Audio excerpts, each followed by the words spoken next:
Thank you. All right. Good morning, everyone. I'm going to call this meeting to order for Polk County's Budget Committee. I want to note that we have a full quorum of the Board of Commissioners and all of our members of the Budget Committee as appointed. Our first item of business is election of chairman, vice chairman, and secretary of the Budget Committee. I'll open it for nominations.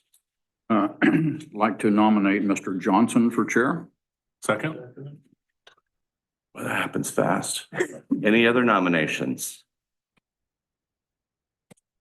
Any other nominations? Hearing none, we have a nomination for Dave Johnson for election of chair. All those in favor signify by saying aye. Aye. Aye. Any opposed? All right, hearing none. Next up is vice chair. I nominate Mr. Hartman as vice chairman. Second. Okay, we have a nomination. Any other nominations? Any other nominations? Hearing none, we have a nomination for Mr. Hartman for vice chair. All those in favor signify by saying aye. Aye. Opposed, nay. I suppose I should be asking for abstentions, but we don't normally do that. But if you want to abstain, okay. Congratulations, gentlemen, chair and vice chair. And I will finish this with secretary nominations. I would nominate Commissioner Gordon. He's done such an excellent job so far. I second. Okay, perfect. Any other nominations? Any other nominations? Hearing none, we have a nomination for Commissioner Gordon for secretary. All those in favor signify by saying aye. Aye. Aye. Opposed, nay. Abstentions. Jeremy, that was your chance right there for abstention. Okay. Thank you. We have a full slate of officers for this budget committee and its hearings, and I will turn it over to Mr. Johnson as chair for next item and the approval of budget hearing minutes from last year. Thank you, Commissioner Pope. In your binder, there are the minutes from the April 9th and 10th budget meetings for 2024. Are there any proposed amendments to the minutes? Is there a motion to approve the minutes? Move to approve. Is there a second? Thank you. Any further discussion on the minutes? Those in favor of approving the minutes from April 9th and 10th, 2024, please say aye. Aye. And any opposed? The minutes are approved. In addition, we have our standard operating procedures in the packet, pages 8 and 9. Any proposed amendments to the standard operating procedures? Is there a motion to adopt the standard procedures and rules? Thank you. Do I have a second? Second. Further discussion? Those in favor of adopting the procedures and rules, please say aye. Aye. Any opposed? Rules and procedures are adopted. Mr. Hanson, are you prepared to proceed with the budget message? I am, Mr. Chair. Thank you. Go ahead.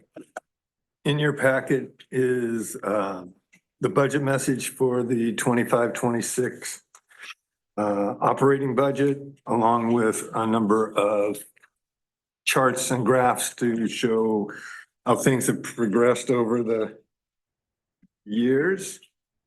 25-26 budget is probably one of the most difficult budgets I've put together in the last 15-20 years. As revenues decline in our general fund and that, it's been harder and harder to try to maintain services without eliminating positions and that. This year, however, we will be eliminating over 3 positions in the general fund, and I can't guarantee that won't continue into the future as expenses exceed revenues. And we began that discussion, I think, last year, and how difficult it was becoming in the general fund to do that. All of our other funds are, I would say, stable or in pretty good position. Public Works is doing more than fine. Potentially at the legislative level, they could get enhancements that could reach as high as $5 million more a year. What we would do with that amount of increase, we'd have already the best road system in the state for counties. We would just have a better road system. We would improve our infrastructure when it came to bridges and that. And we would look at other things that we could do for our road system. But as a whole, we're in much better shape than any other county in the state, at least with our road system.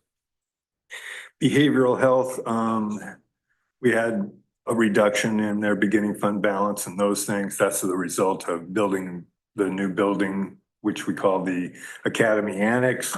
It will be primarily used for mental health services and those things. So, but overall, mental health, behavioral health is doing fine. There is questions of the level of federal funding and state funding that's going to be coming through the pipeline. That's up in the air right now. So we'll probably have a better idea a month from now or 2 months from now when we actually formally adopt the budget. But those are your 3 biggest funds. And like I said, the general fund is the one that's struggling at the moment.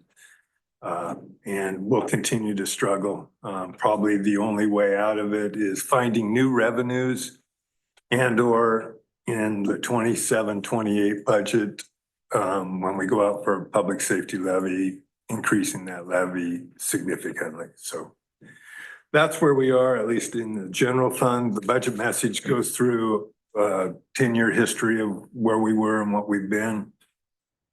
Property taxes, recommending that we levy the full amount of our permanent rate, which is $1.716 per thousand, and then levying the rate, the top rate for the public safety levy of 49.5 cents per thousand.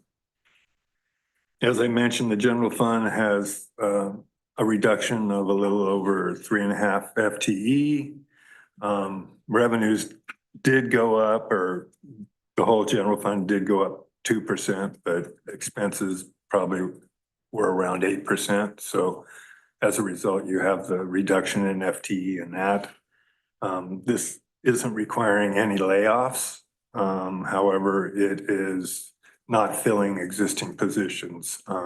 So we're really not in the layoff mode yet. We've been able to reduce those positions through vacancies that have already occurred. Like I mentioned, Public Works has the potential of getting a lot of revenue in the future. We'll have a better idea maybe when we adopt the budget. The other thing about those revenues is the timing of those revenues. There's a transportation package before the legislature that has more taxes than you can probably count. And which one of those taxes gets moved forward, if, you know, there's going to be probably multiple parts of that gets moved forward. Probably the top end is an additional 5 million. Probably the low end is going to be an additional 2 million. We probably won't be geared up in time to spend that money. So it will, when it trickles in, we're in the planning process of how to spend that money, getting some data in that for bridge infrastructure and those kind of things. However, spending it probably won't be, it'll just come in as revenue and they'll have a bigger beginning fund balance in 26, 27. So health services, time will tell on federal funding and those things, along with public health and behavioral health. Those are all pretty much dependent on state and federal funding. Where that plays out in the end, don't know for sure right now.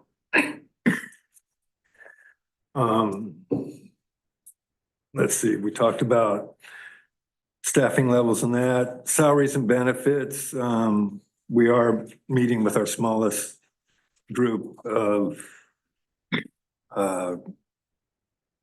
contracts, labor contracts, which is our deputy DAs. We'll have that settled before the end of this fiscal year. It will encompass most likely 2 years, 25, 26, 26, 27. PERS, this is one of the years that you see the increase. Our increase from the PERS was less than 2%, which is extremely low in the world of PERS. So that will be the percentage increase that occurs in 25, 26 and in 26, 27. They adjust rates, employer rates every 2 years. So this will be the first year of that new rate. We are approximately, when you include employee contributions that the county picks up, we're at about 30 to 31% of salary. So it's creeped up a little every 2 years. I don't see it not going up for the next probably 8 to 10 years. They keep kicking the can down the road, and as a result, before you recover from that, and enough tier ones and tier two people no longer are on this earth, you won't be able to fix it. I mean, that's just the reality of PERS and that. So you're gonna probably by the end of that 10 years, you will be well over 40% just for paying for retirement per individual, which is a tough thing to contribute.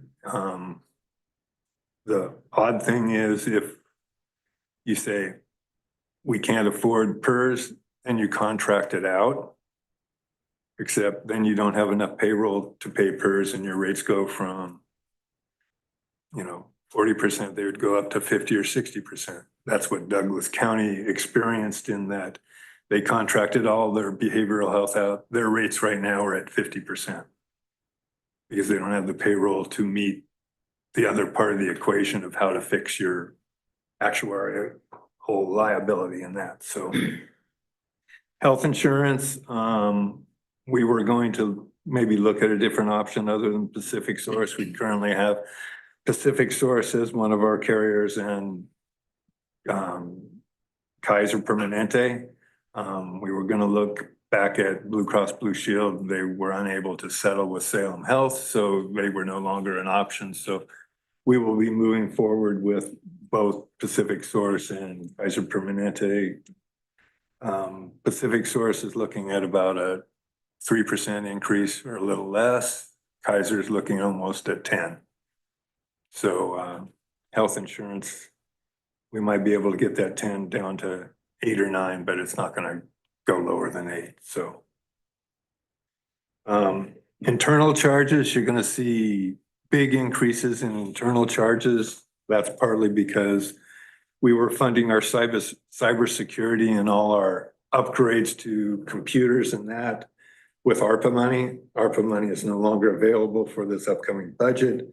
There is a small amount of money that will be budgeted this year for ARPA. However, that's in case we have monies that still need to be spent from obligated funds that we already have. So that's basically just to catch up if we don't get everything done by June 30th. But we probably increased internal charges for IS in the amount of, let's see, 27%, which is a big hit too. The other thing we didn't have in management services for departments was we were charging admin services for in the ARPA fund. ARPA fund's no longer there. So that had to be moved over into the rest of the departments to cover those internal charges. Proposed capital outlay, none in the general fund. Other funds have their normal capital outlay. Public Works has a large number of equipment replacements. However, you will probably see that number change because we ordered some of them, those pieces of equipment now, and we may receive them before the end of the fiscal year. If that's the case, that number will get lowered. Beginning fund balance will get lowered. It will all play out. So, court security has a blanket 25%. Eco Devo has a $700,000 placeholder for a community block grant that we haven't had in at least 15 years. Building improvement has its normal amount for capital outlay. And Public Works construction is basically just paying off the loan that we had for that, plus any minor improvements they need since that time. Fairgrounds has the largest amount. The Fairgrounds is probably the most unique program in this budget. As you know, we have a levy measure before the voters. We will find out that result, I think, May 20th. I have it as if it's going to pass. However, I will be handing out a without levy to you, but I'll probably ask you to at least tentatively approve the budget as if it is there. It's easier to decrease, which is legal. It's not easy to increase, which requires bringing back the budget committee and all those kind of things. So we'll talk about the fairgrounds more when we get to the fairgrounds. Transfers, most of the transfers are down with the exception of juvenile fund. The juvenile fund increased by $100,000. State funding is declining. The population of youth being served statewide is declining, at least according to the state. I don't know how they derive those numbers, but they do. And then other than that, not much changes in the actual transfers in that. Contingency is down in the general fund. And then about the same in Public Works and is down in behavioral health, but that's partly because of the construction of the new facility that is being built and should be done around July 1, August 1? Almost September 1. For move-in and operations? Yeah. Okay. All right, and then in conclusion, kind of like what I talked about earlier is our ability to cover expenses, at least in the general fund, is not there. You have a lot of unknown revenues coming from the state that could impact this.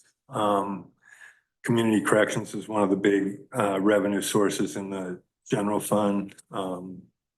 Whether they get adequate funding or not is in debate.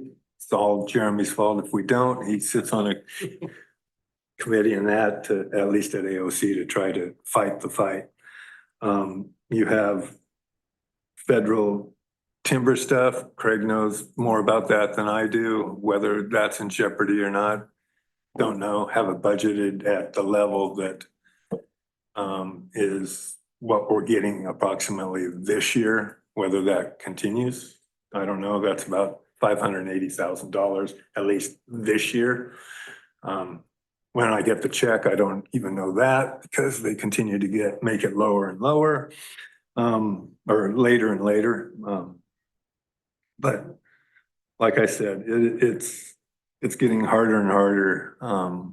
I had Caitlin working with me a lot this year to just work out things and have her learn the budget. She's ready to do this all next year. She won't even look at you. But she's getting introduced to it more and more and has a better understanding. So that's a good thing. I won't be here forever. I will be here for a while, but not forever. So those are the things that I want you aware of, that it's getting more difficult. We may have more not hiring, when we have vacancies and that, just trying to make things balance on that, but it's a tough road. Like I said, you have exhibits in your book, which shows a whole budget in 2 pages technically. And then you have revenue sheets for the general fund and revenue sheets for the all funds. You also have a history of timber payments and that. It's more historical purposes. The good times were in the 80s, early 90s, and then it crashed in the mid 90s, and then it's been fairly stable with a steady decline, but it's been a slight decline over the last 15 years. So if you have any questions, at the end of this is general fund revenues. We tend not to go over that at this time because you're going to see that in each individual department and that. And then at the end, we usually do revenues and contingency if and when we add things to the budget or delete things from the budget. So if you have any questions, I'm more than happy to answer them. If not, we can move forward. Mr. Pope. So, Mr. Hanson, you cited, trying to get to it here, I think 49.5% increase in personnel costs over 10 years. Yep. And it's probably the first time I've read that number, and it's dramatic. Give me a sense from your professional experience of what you think the next 10 years looks like. Well, it's an alarm bell for me to this budget committee. I'll tell you, the bigger alarm bell is, if you looked at last year's, I think it was 39%. This year was 49%. The average cost of employee 10 years ago, including all benefits and that, just doing simple math, was $88,000 per employee. Now it's $133,000 per employee. It's going to be, unfortunately, in government, we compare ourselves to other government. Unfortunately for Polk County, we're one of the poorest counties in the valley. The amount of taxes, property taxes we collect compared to all of our surrounding counties, we have the lowest by far amount of tax money per citizen. But we compare to those with the exception of Marion County.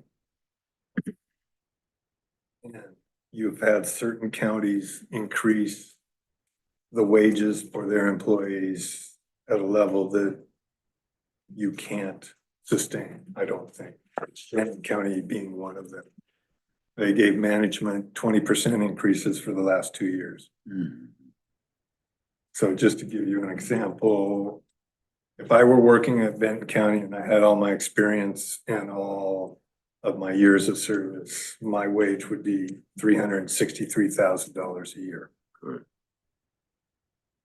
That's why they're in financial trouble too. Well, as you find more counties getting in financial trouble, it'll take longer for some than others because of their permanent tax rate.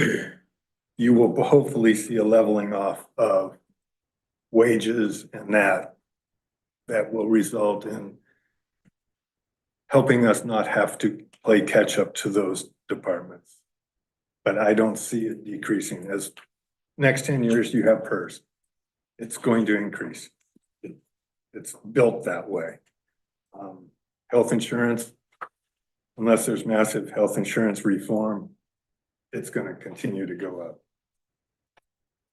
So I see it leveling off, but not being sustainable. That's just the reality.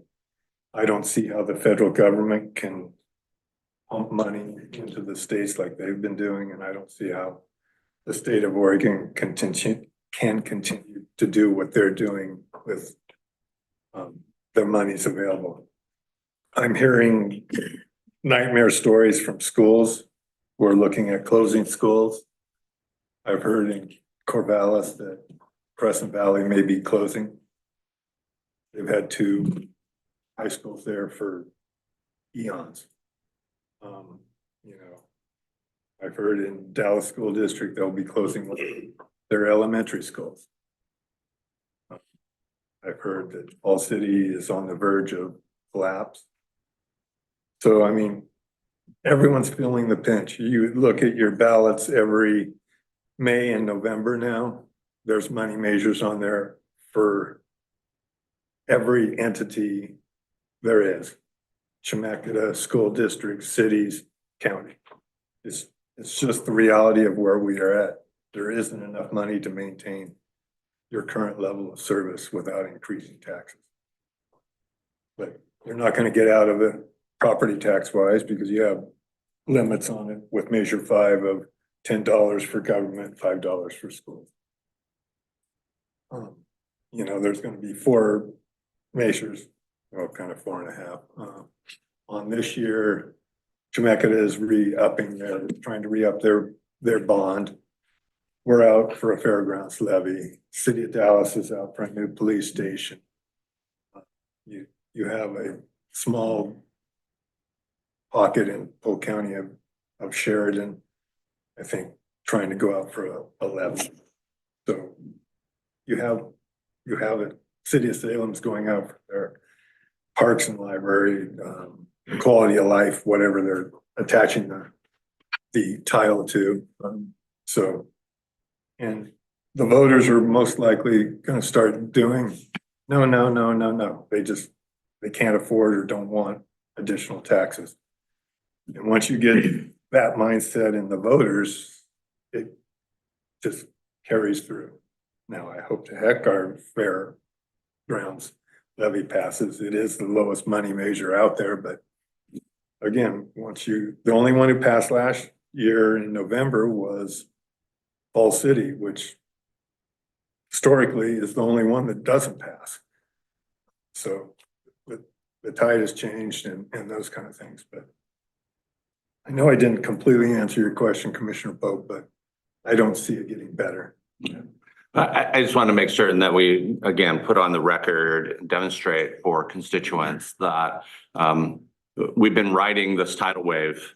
You know, we've been out ahead of it, but we're about to get swallowed up. We can't stay ahead of this.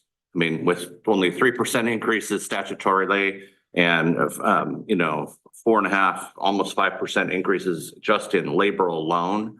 You know, this budget is starting to demonstrate the change that has to happen. And there will not be substantial revenues to catch up with this and to get us out of this anytime soon. And of course, we have lots of entities out there saying that whether they want to tear down the protections of measures 5 and 50, which I think is wrongheaded. But, you know, the challenge is we're at a place where as a budget committee, we have to come to grips with the reality of we have to start reducing. We just don't have it. And so it's not dramatic yet, but it's coming. And I want to make certain to tell people out there in the public that, you know, I'm not saying the sky is falling. It's just, this is the reality of a budget committee that has to stay within its sideboards. 5 years ago, obviously we had low interest rates. We had pretty robust growth in the way of assessed value in that. That assessed value, instead of going up 4.5, almost 5%, is now at 3.5%. That's a chunk of change. You know, reporting revenues used to be 800,000. Now they're 225,000, 250. It's those things that you can't make up, and that's the problem that we're currently in. Those revenues down. It was offset somewhat by interest rates to get more interest because at least during that time, the local government investment pool was only getting about 1%.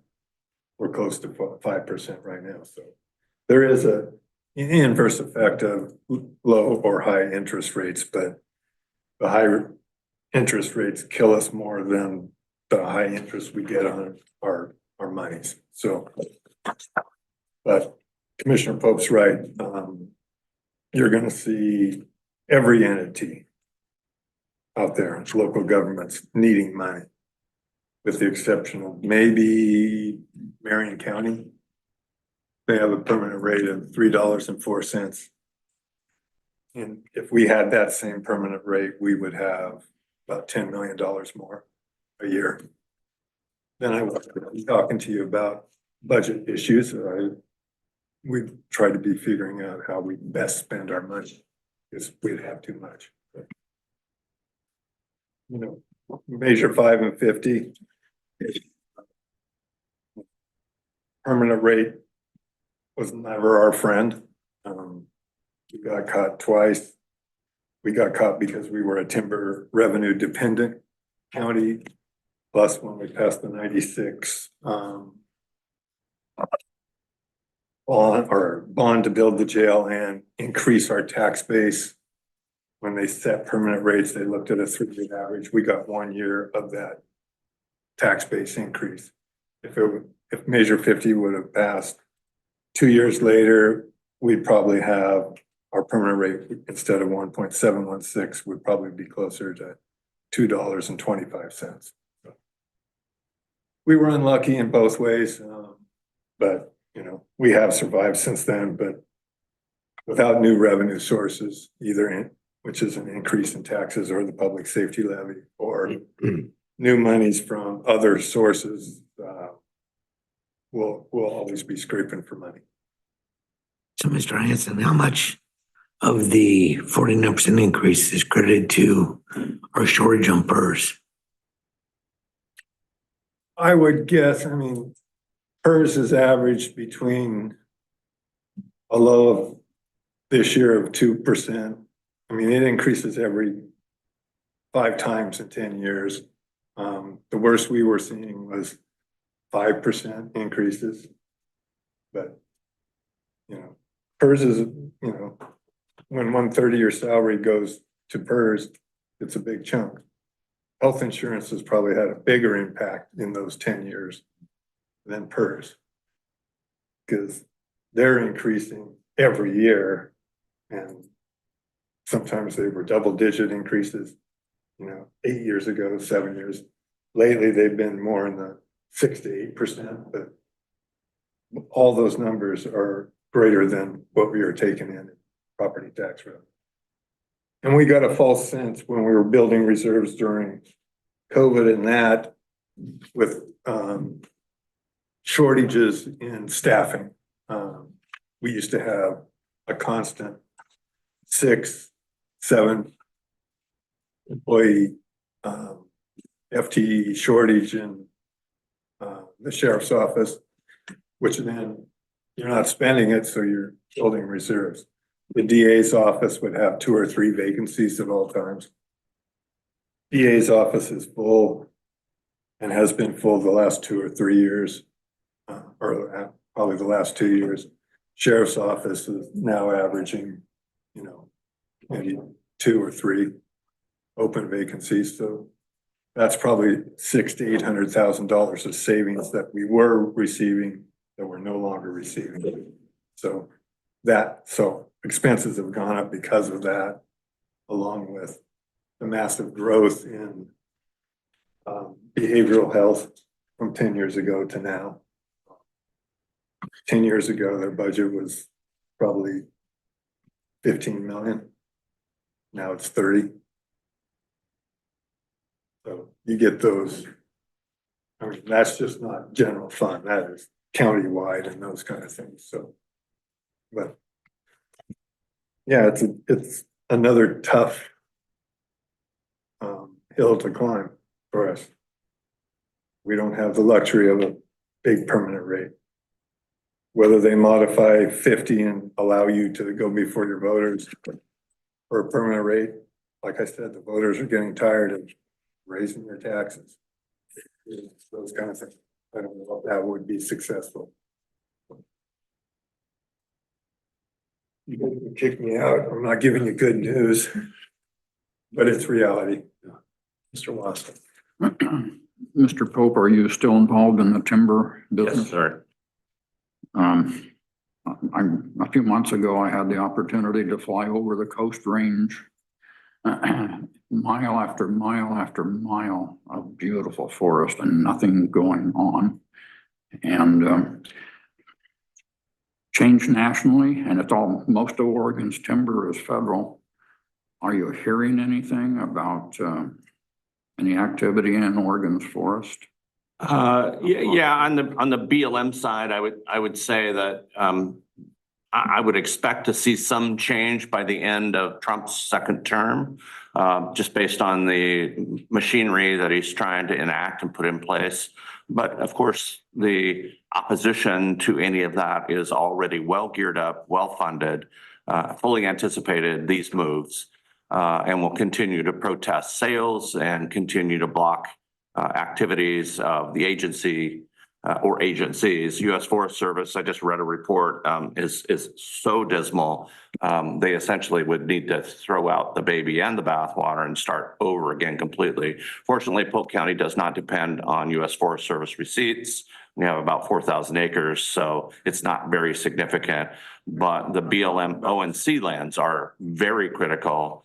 And of course, that's 18 counties across Western Oregon, and every tree that gets cut on BLM managed lands, Polk County gets a benefit from. It's 2.6% of the revenue. So we continue to fight that battle. The association continues to fight. On the state land side, with the new habitat conservation plan that's going to be put in place, it's inevitable. It's going to happen. And I think political gerrymandering that's happening with our state forests, we're going to see more decline, more failed timberlands, more fires before we're ever going to see more revenue. And it's just a reality. And our receipts demonstrate that. And now SRS, Secure Rural Schools, is gone. We still have a senator that's trying to find a way to resurrect that. But generally across the US, senators are not in favor of that unless they are in natural resource lands that have been deprived. So that makes it really hard when you have large urban communities that don't see it the same way. So no more Willamette Industries or anything like that for Polk County, huh? Not unless the tariff program encourages them to cut their own trees and rebuild their own mills, and again, we have industry that's capable of managing and cutting timber, and especially their own. We'll see that, of course, increase, but for county government, that is not relevant. Sorry. It's frustrating. This is my 15th year working in timber, policy, and it's just gotten worse every single year. And, a great deal of that is our own state's political positioning. We're gonna watch it burn up. Well, again, for the record, last year was the biggest year on record for fire in Oregon, with more than 1 million acres destroyed and no salvage.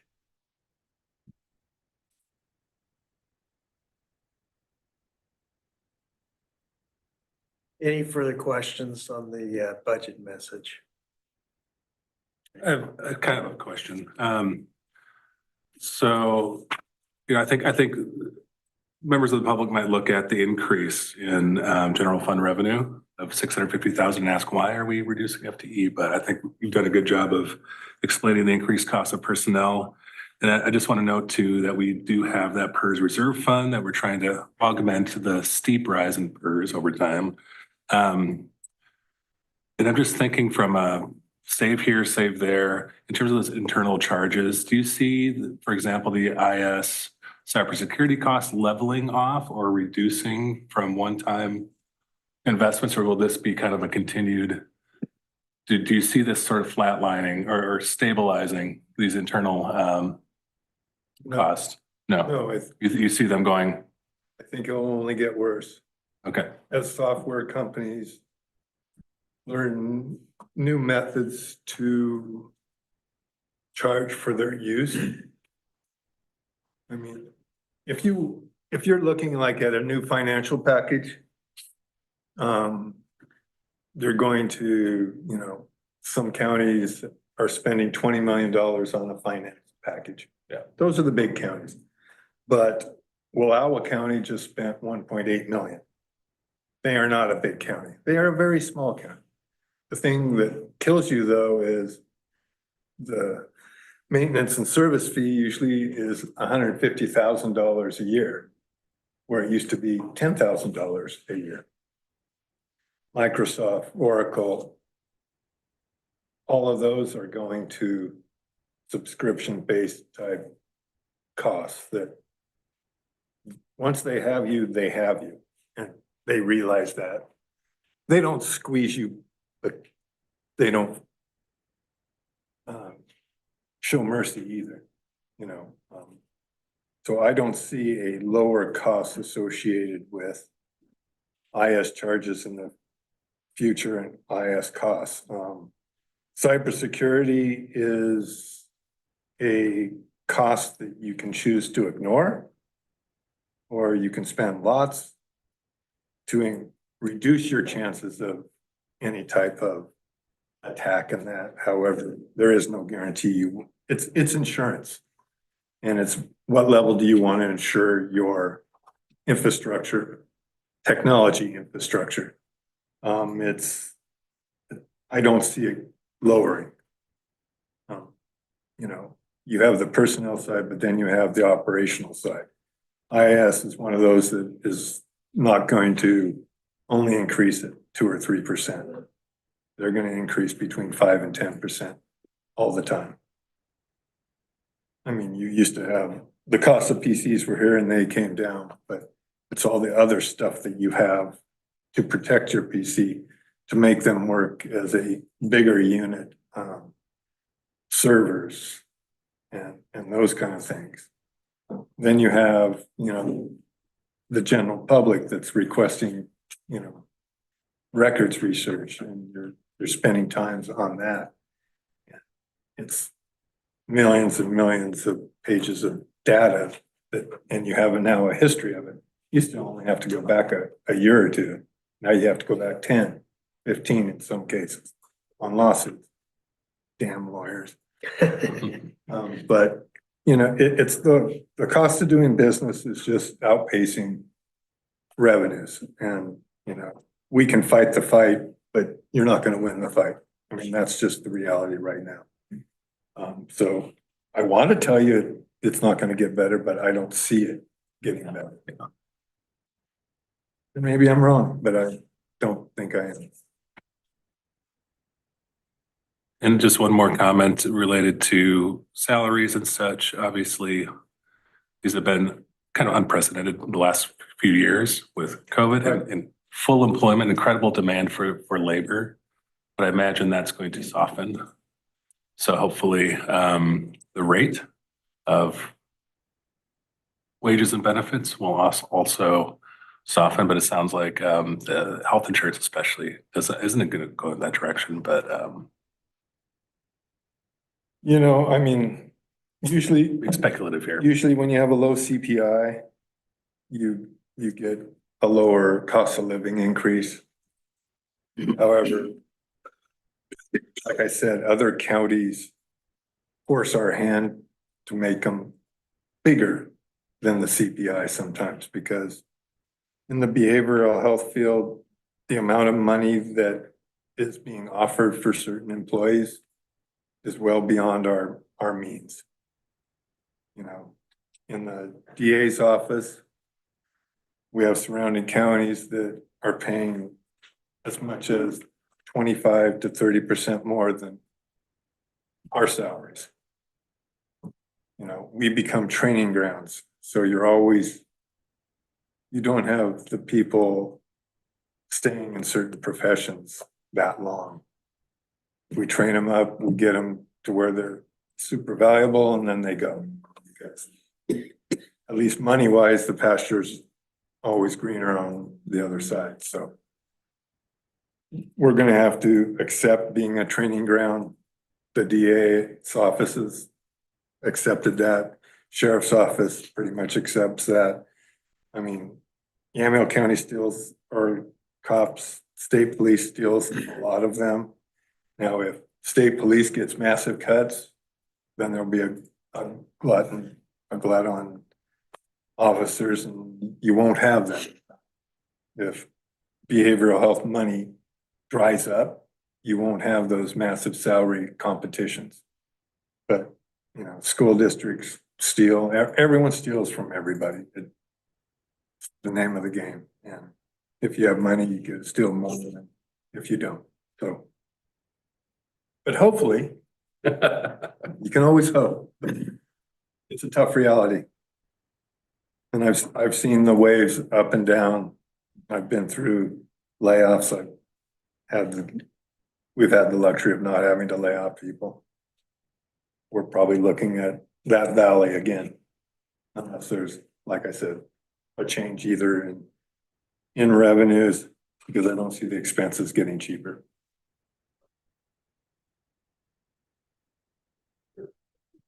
Thank you, Mr. Hanson. Any further comments or questions before we move on to the next section? Mr. Hanson, let's proceed then to the next section. I believe it's general fund revenues. Yeah, like I said, the general fund revenues, we really don't look at that closely until the very end. You're going to look at them in the individual departments, like the clerk, assessor, treasurer, and so on. All those revenues show in their individual budgets, and they show up here on the big sheet. But you're seeing a modest increase in total revenues for the general fund.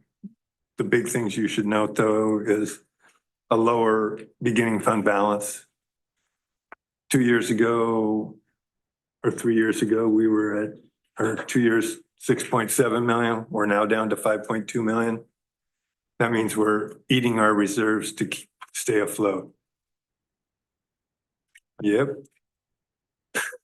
So we can't maintain this, which will, like I said, what this legislature does will be the final blow, and then we'll have to reset from there. And probably the only way out of it, like I said, is new revenues or an increase in our public safety levy.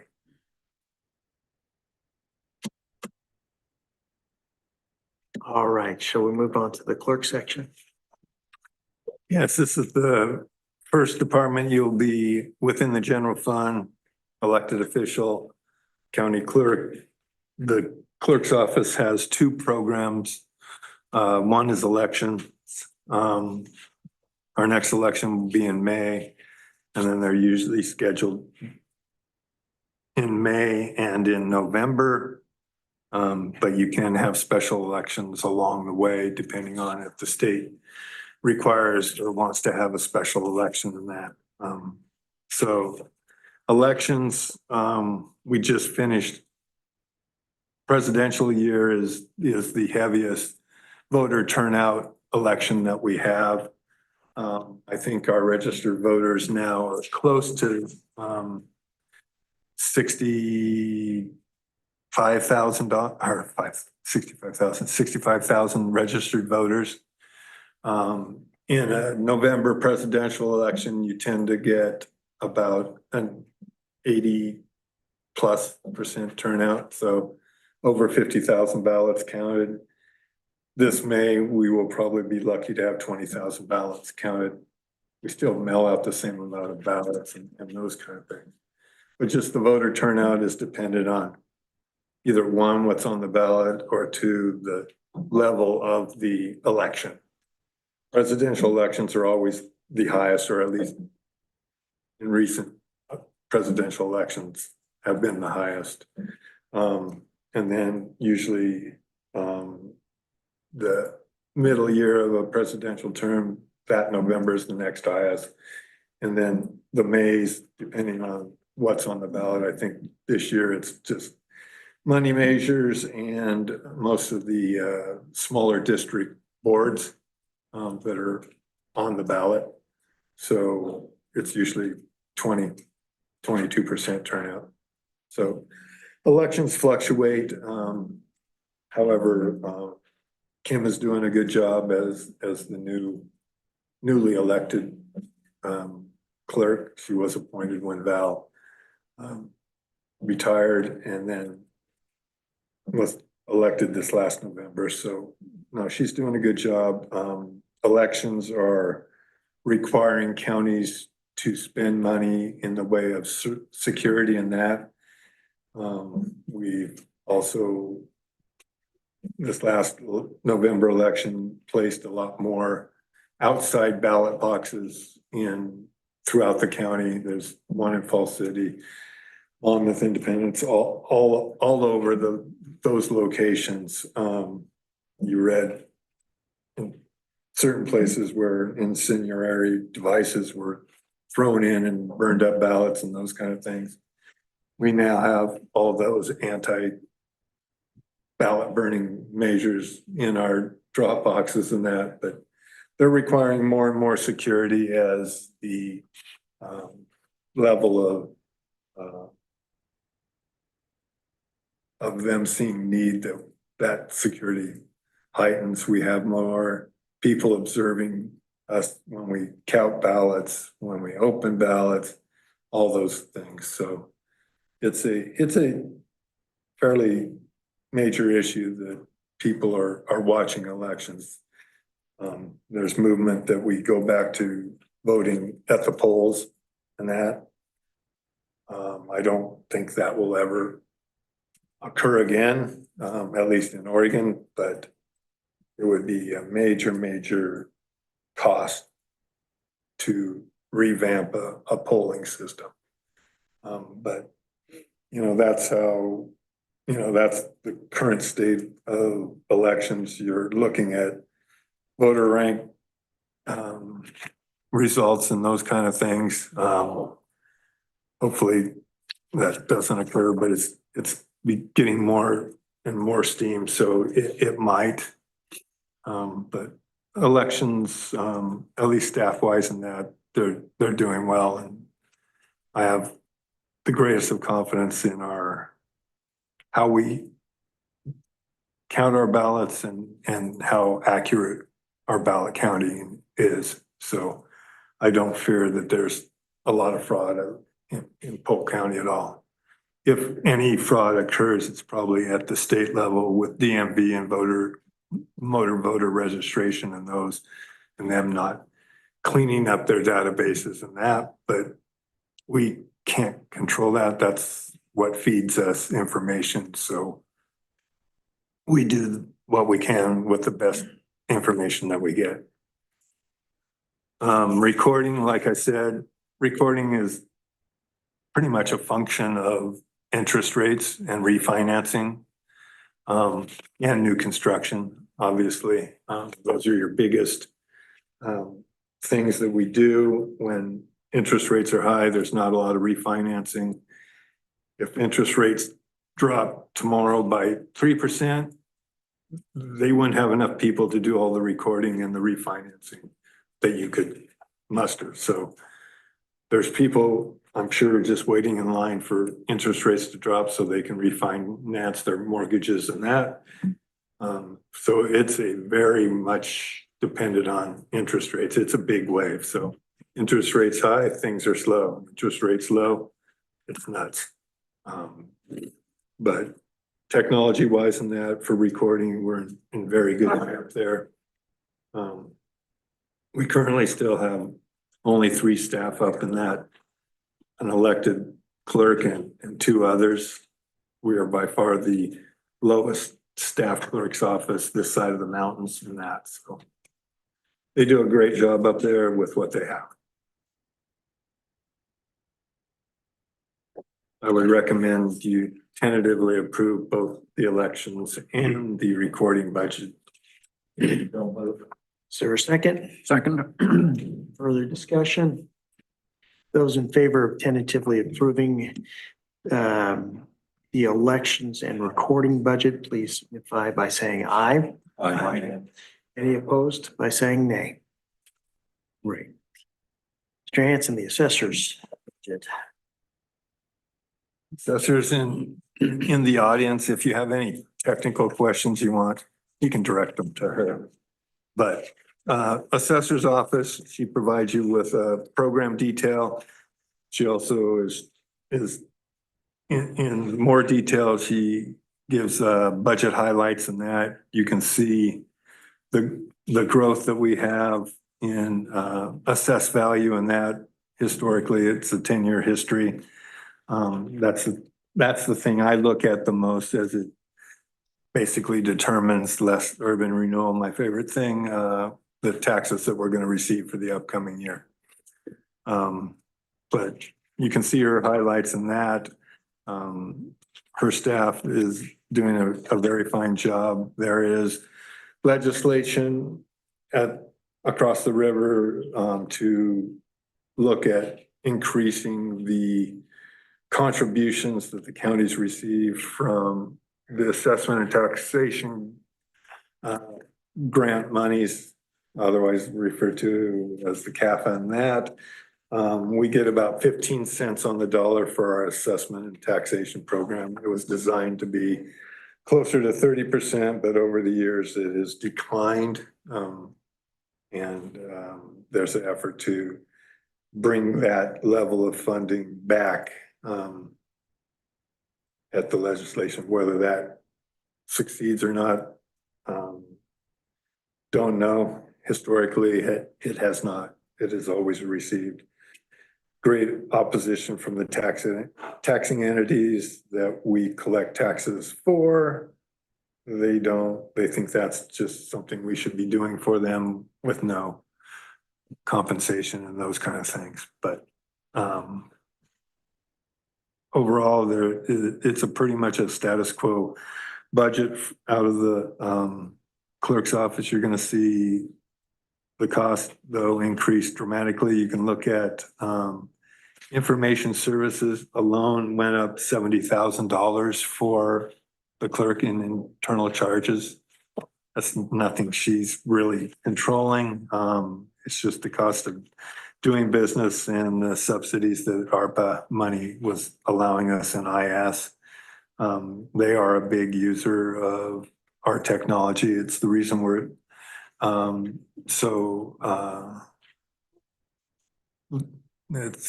we're adequately staffed. We just are lower staffed than almost all other counties. And that's going to be the situation in almost all our general fund programs. We have less staff than most of the surrounding, clerk's office in Yamhill, I think, has 9 people. We have 3, but they're only, 10% bigger population. So, I mean, that's just how it works. Valerie could testify that she has lower staff than anyone else, but our previous assessors were always working to have technology do more than other counties, and other counties are learning that they can do that too. But I would say we were the leader or one of the leaders in that mindset. So we've always been lower staffed than the Department of Revenue thinks we should be. But we meet all their criteria that they had. So we used to get letters from them way back when in the history that you need to have more staff, but we were doing everything. So, but the assessor's office, like I said, is a status quo budget. It's a required budget, and they do a very good job of what their tasks are at the assessment level. I would recommend you tentatively approve the assessor's budget. Is there a motion regarding the assessor's budget? So moved. Is there further discussion? Those in favor of tentatively approving the assessor's budget, please indicate by saying aye. Aye. And any opposed? Thank you. Mr. Hanson, treasurer's budget. Yeah, in your packet, there's the treasurer's budget, and then there is a subsequent tax collector budget in that. In those tabs, the treasurer's budget is, again, pretty much a status quo budget. We have a clerical person assigned to that to do treasurer's duties of 0.3. And then we have the elected treasurer's salary of $1,000 per month. Again, not much change in this budget. It is a status quo budget. And I would recommend tentative approval of that budget, but I can go on to the tax collector too. Tax collector is an appointed position. Current tax collector is Caitlin DiAugustini. You can see that we collect about $130 million for all the taxing entities within Polk County. And then those monies are distributed proportionally to those taxing entities by their levy amounts and that. This budget, again, is also a pretty much a status quo budget. Same number of FTE. You have part of Caitlin's salary in here and then 1.3 FTE on the collection side. I mean, obviously, tax collection goes in waves from end of October through middle of November is by far the busiest time as we're collecting. But then there's 2 other periods of time that they're collecting lots of money. So really assigning the FTE is more of an educated guess because everyone in that office during tax collection time is doing tax collection. So, but during July, not much activity and those kind of things on the tax collection side. But you do begin foreclosures and those kind of things. So overall, our collection of taxes hasn't seen a significant dip in the amount we collect. When I first started here, we would usually get about 92% of our tax revenue in year one. That's been hovering around, I think, 98%. Probably the last 10, 12 years. So, you know, that's very important because as taxing entities depend on their tax revenue, the sooner they get it, the happier they are. And when they don't get it, they aren't happy. And then, you know, we get yelled at. So, but those 2 budgets, again, are pretty much status quo budgets, no FTE increases. So I would recommend both tentative approval of the treasurer's office and the tax collector. If you have any questions, you can ask me. Any questions? Move to TA. Is there a second? Second. Further discussion? Those in favor of tentatively approving both the treasurer's and tax collector's budget, please indicate by saying aye. Aye. And any opposed? Budgets are tentatively approved. I note that the district attorney is in the room. I don't know if Mr. Hanson, you're going to make the presentation or if Mr. Felton is making the presentation. I'll make the presentation, but he can add anything he wishes or answer any questions. District attorney and are here. The district attorney has both general fund programs primarily, but he does have one fund that exists outside the general fund, which is the CAMI fund. So we'll go through the general fund programs first, and then we will tentatively approve those, hopefully. And then the CAMI fund is approved both resources and appropriations because it's its own individual fund. We don't do the resources in these general fund until we get to general fund revenues at the end of our session. So in your packet is program summaries, and you're getting detail of crime and those kind of things, most common victimizations and those things. The data can be better explained by the DA himself and his staff, but you can see other things like Liberty House and Juliet's House, which is for CAMI in their statistics also. The primary function of the district attorney is prosecution. That's the largest of the program budgets that the DA oversees. Currently, are we fully staffed right now? Yes. Which isn't something he used to be able to say 2 years ago, which is a positive thing. I've heard quality comments from our judicial department about the current state of our DA's office and the prosecution office and how well they're doing. So that should also be noted for the record.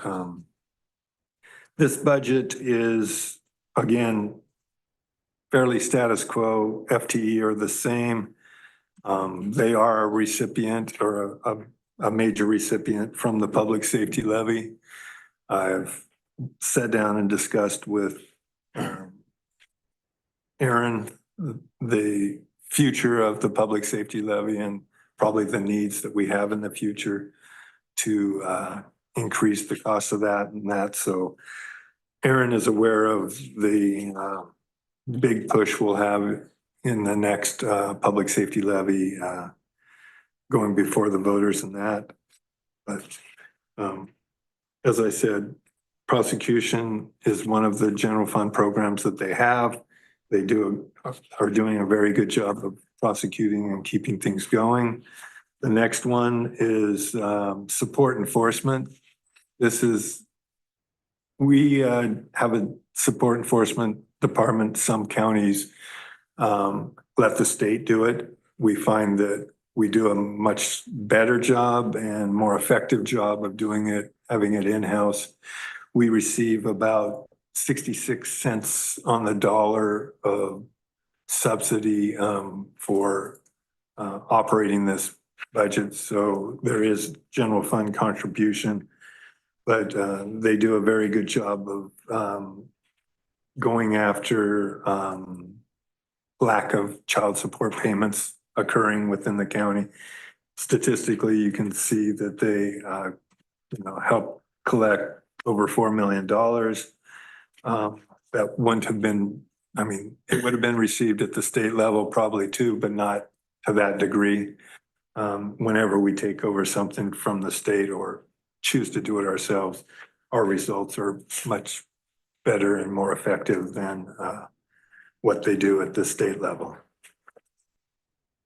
So, but making cuts in this department isn't always fiscally efficient because 2/3 of it is being subsidized, and the loss of, lack of child support being paid in that probably wouldn't make those cuts or make sense. So both fiscally and for those that are needing that child support money. The smallest program that the DA oversees is medical examiner. We contract those services out. That's usually with retired medical examiners or medical examiners that also work over at Marion County. We did this 15 years ago. I don't know. A long time ago. Well, it's before I began, and I started in 2013, and we had it in place then. So I don't know when we started, but I was grateful that we had, because when my first hitch, we had the old system with the state, and we would have to wait a long time for a medical examiner to show up, and this is far more efficient, and I'm grateful for the change. So it's at least since 2013. Yeah, I think it's somewhere between 15 and 18 years ago, we switched to this, and it's been successful, both at the district attorney, all those involved that require a medical examiner, all entities, sheriff's office, everybody appreciates what we do here versus what the old system was. So again, this is a very, very small budget and works really well for how we do it. The last program, which used to be combined in the DA's office, prosecution, which we separated out a while ago, is victims assistance. They provide a very valuable resource to the victims of crime and help them go through the process, help them prepare as witnesses, help them just understand how things work up there. And they add a valuable resource to that process, especially for the victims. Judicial Department thinks highly of this program and obviously recommend to maintain this as well as you can, because it is very crucial to the trauma that victims have to go through during this process and that. Again, this budget is pretty much status quo. The DA's budget is pretty much status quo. There are more statistics than that. In your packet is a program that used to be under the DA, but it's no longer under the DA, and that is CASA. But it still ends up in their tab because I didn't want to make a dedicated one for CASA. CASA is an independent organization. They're housed in Dallas. We have contributed over time anywhere from $15,000 to $25,000. This year they requested 20,000. I am proposing 15. They are in much better place budgetarily than they've ever been. They are growing. They do provide, again, a very valuable service, but it's outside the county. So, you know, the goal is always for them not to be supported at the county level, but I think it's something that we need to strive to get them off the county subsidy and make them their own entity in the way of funding also. So, but CASA is an outside the county program, no longer under the DA, but ends up in his tab anyway. So if you have questions, I can bring CASA in, but at this amount of money and that, it probably doesn't matter. Historically, when I lower the amount from what they requested, you have put it on the unfunded wish list. You have that option still. However, I don't think it's necessary, especially during our current budgetary times. So. And then we should probably tentatively approve the budget. The DA had one request that I didn't currently fund at this time. He has a request to have an investigator to help assist him and his office with the prosecution of crime, also utilizing the sheriff's office less than they would be able to utilize the sheriff's office less than they have to now to help them support things involving their prosecution of the crimes that the sheriff and other law enforcement agencies have arrested. They make good arguments in the way that it potentially could save us money in overtime and those kind of things. I just didn't have the ability to put it in the budget this year. They're looking at creative ways to fund it also. I will look at it once I got this thing finally budgeted or balanced. I really didn't have time to look at it as closely as I should. I will look at it closely after these hearings and see if there's a way to make it work or not. They would be more than happy to defend their request, but like I said, at this time, it is not included in the proposed budget. If you want to hear that, I believe I put information in there about that. So if you want to do tentatively approve the general fund programs, you can, or if you want to hear from Aaron and his staff, you can. Cami will do separate just because it's a separate fund. Or do you want to do the fund, Cami right now? We can do that too, just you have to tentatively approve them differently. Yeah. Are there further questions or further discussion about any of the funds that we've just heard about? Is there a motion to tentatively approve the budgets for prosecution, support enforcement, medical examiner, victims assistance, and CASA? So move. Is there a second? Second, Further discussion? Those in favor of tentatively approving the budgets for prosecution, support enforcement, medical examiner, victims assistance, and CASA, please say aye. Aye. Any opposed? Is there a motion to tentatively approve both revenues and expenses for the CAMI fund? So moved. Is there further discussion? Those in favor of tentatively approving both revenue and expenses of the CAMI fund, please say aye. Aye. Any opposed? The budgets are tentatively approved.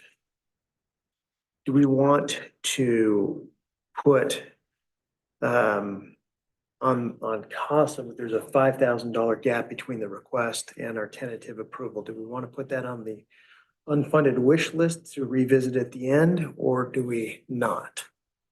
Any input? I think we should. Okay, let's put that $5,000 of unfunded request on the unfunded wish list. Thank you. We are a little bit ahead of schedule. Chair, not to throw a wrench in that, but Uh-oh, I wouldn't mind hearing from the DA's office about the investigator position, all right. given that budget officer is still working through some things, but it might be a good time since they're in the room to hear a bit about it. Mr. Felton, would you like to come forward so you're near a microphone, please? Sure. And anybody from your office who, Right here. Thank you, Commissioner Gordon, members of the Budget Committee. I am grateful for the opportunity to talk about the concept of a district attorney's investigator. And also in the room behind me is Chief Deputy Matt Wilson, and also our office manager Renee Pena, who this is her first budget project on her very own as office manager. And I think she did a tremendous job in putting the documents together. And I invite Mr. Wilson to jump in at any time because he really is the one who oversees directly the deputy district attorney's my office, who will be most utilizing a investigator. Not only is an investigator position would be helpful to our office in terms of assisting us, it's also a tremendous cost savings that Mr. Hansen alluded to that because law enforcement and prosecution really has evolved to a point these days in which law enforcement agencies, and I know we speak to the sheriff's office here because this is what you're overseeing directly, but of course we're a countywide organization that works with all of our law enforcement agencies, Monmouth, Independence, Salem, Grand Ronde. Law enforcement really changes, where there was an idea in the past that if we have complex cases, the detectives or officers from all agencies would be able to act as investigators for the DA's office, to do complex investigations, to do the extra work. Well, that's changing. The very excellent detectives that we do work with from all those agencies do those things, but it's in a different way than it used to be because of shrinking budgets, shrinking resources. Those agencies just don't have the same capacity to offer detectives in the way they used to. Now, sometimes they do. In certain cases, Oregon State Police, Salem does, and some of our agencies do in particular cases. But what they don't have is a dedicated investigator solely devoted to the prosecution. Now, a prosecution investigator, much the way the Department of Justice does. Now, if you have a complex case in which we have a prosecutor who's doing a special prosecution for us from the Department of Justice, very often they'll have a companion investigator from their unit which is solely dedicated to investigations. They're former law enforcement officers. Quite a few of them have come from Polk County, by the way, because we do excellent work in terms of training detectives here, and often they will transition. And you ask many of our chiefs and the sheriff, please don't poach our excellent investigators to the Department of Justice, because we have the same problems in losing lawyers to DOJ and to other agencies as well as officers do. But they will come with a dedicated investigator to assist that prosecutor in prosecuting that case, because the job of a prosecutor or a DA's investigator is somewhat different. They have a focus and an experience that is related to prosecution, which can be somewhat different than what a police officer does in terms of the investigation work that they do. So for us having a dedicated investigator involved in cases such as complex sex abuse investigations, homicides, where we can call upon that person to do things for lengthy periods of time, whether it's follow-up interviews, whether, for example, because when we work with public defenders, they also have a lot of money solely dedicated to a defense investigator that comes along in their cases. We don't have the ability to call upon a sheriff's detective or a detective from, say, Monmouth to say, oh, can you go and follow up and do an interview of that person that was just interviewed by a defense investigator? Often because that detective is on another case or involves a lot of overtime that sheriff's budget doesn't have the money for, or Monmouth or Independence doesn't have a budget for that. If we have it in our budget, we can allocate a person to do a follow-up, and we can allocate them to go do it in a hurry. Sometimes we won't get that defense investigation report till maybe a couple days before trial.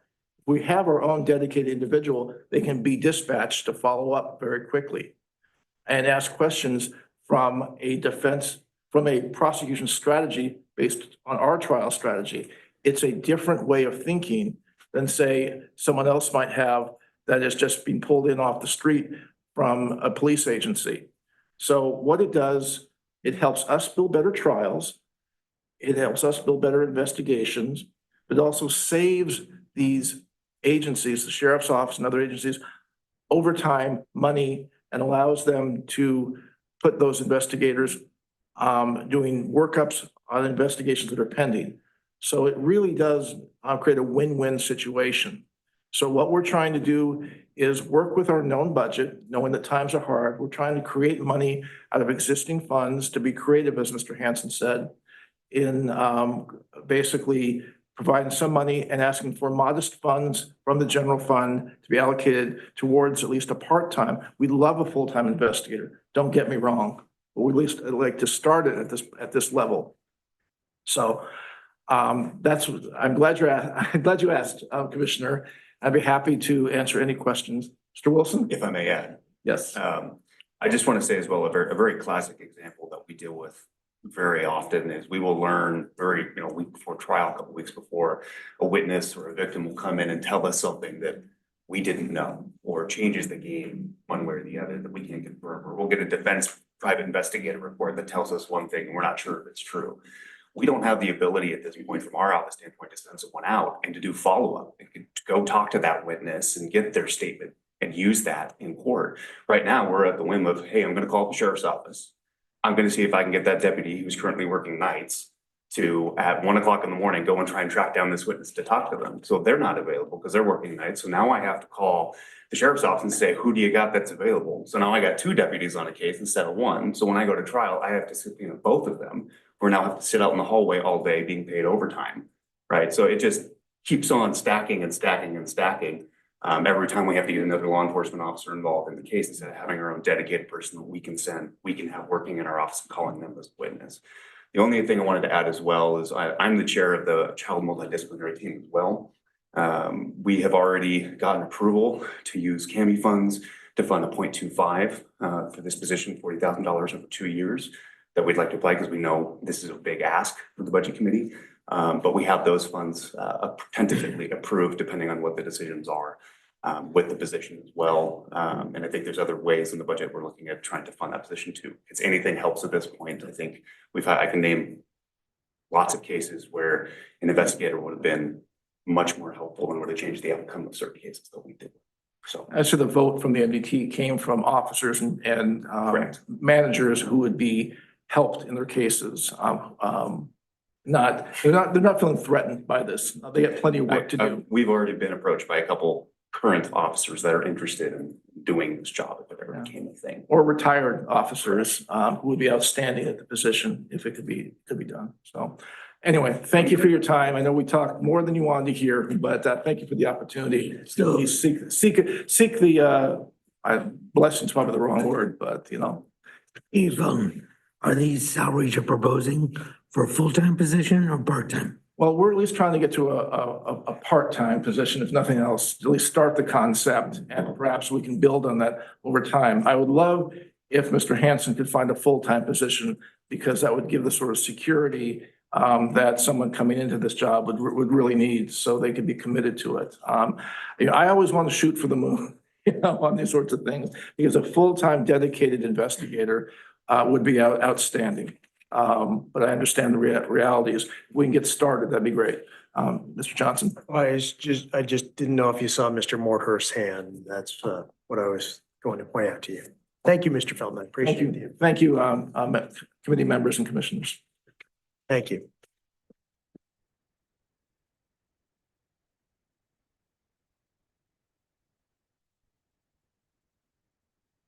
Mr. Hanson, I believe we had a short break scheduled. Yep. Why don't we take that break and start at 10:35 with the sheriff's office. It's good. Welcome back from the break. I believe we left off at the sheriff's department. Mr. Hanson, if you'd like to resume the presentation.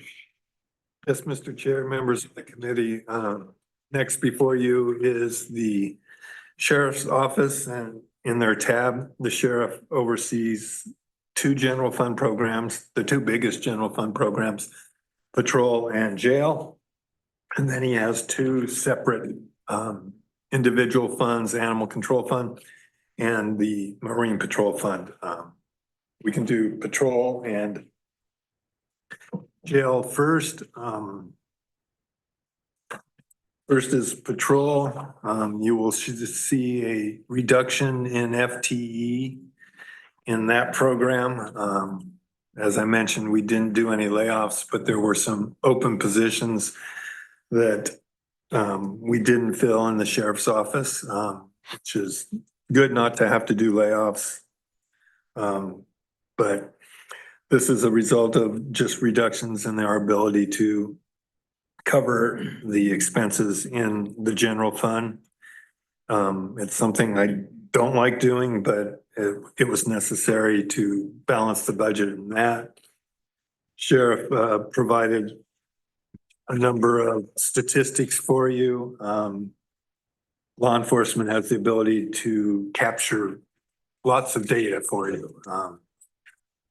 And that new things that we actually started our forest deputy / fall city deputy this last year. We have one person filling that slot. We have private timber owners in that paying a portion of this position. We have Fall City paying a portion of this position. And then the remainder is funded by the general fund. So what? Title III, which is funded by in another non-departmental fund. So, but it's funded by the general fund, but it doesn't show up really in this budget completely. The body shows up in here at 0.6, and then in Title III, it shows up as 0.4.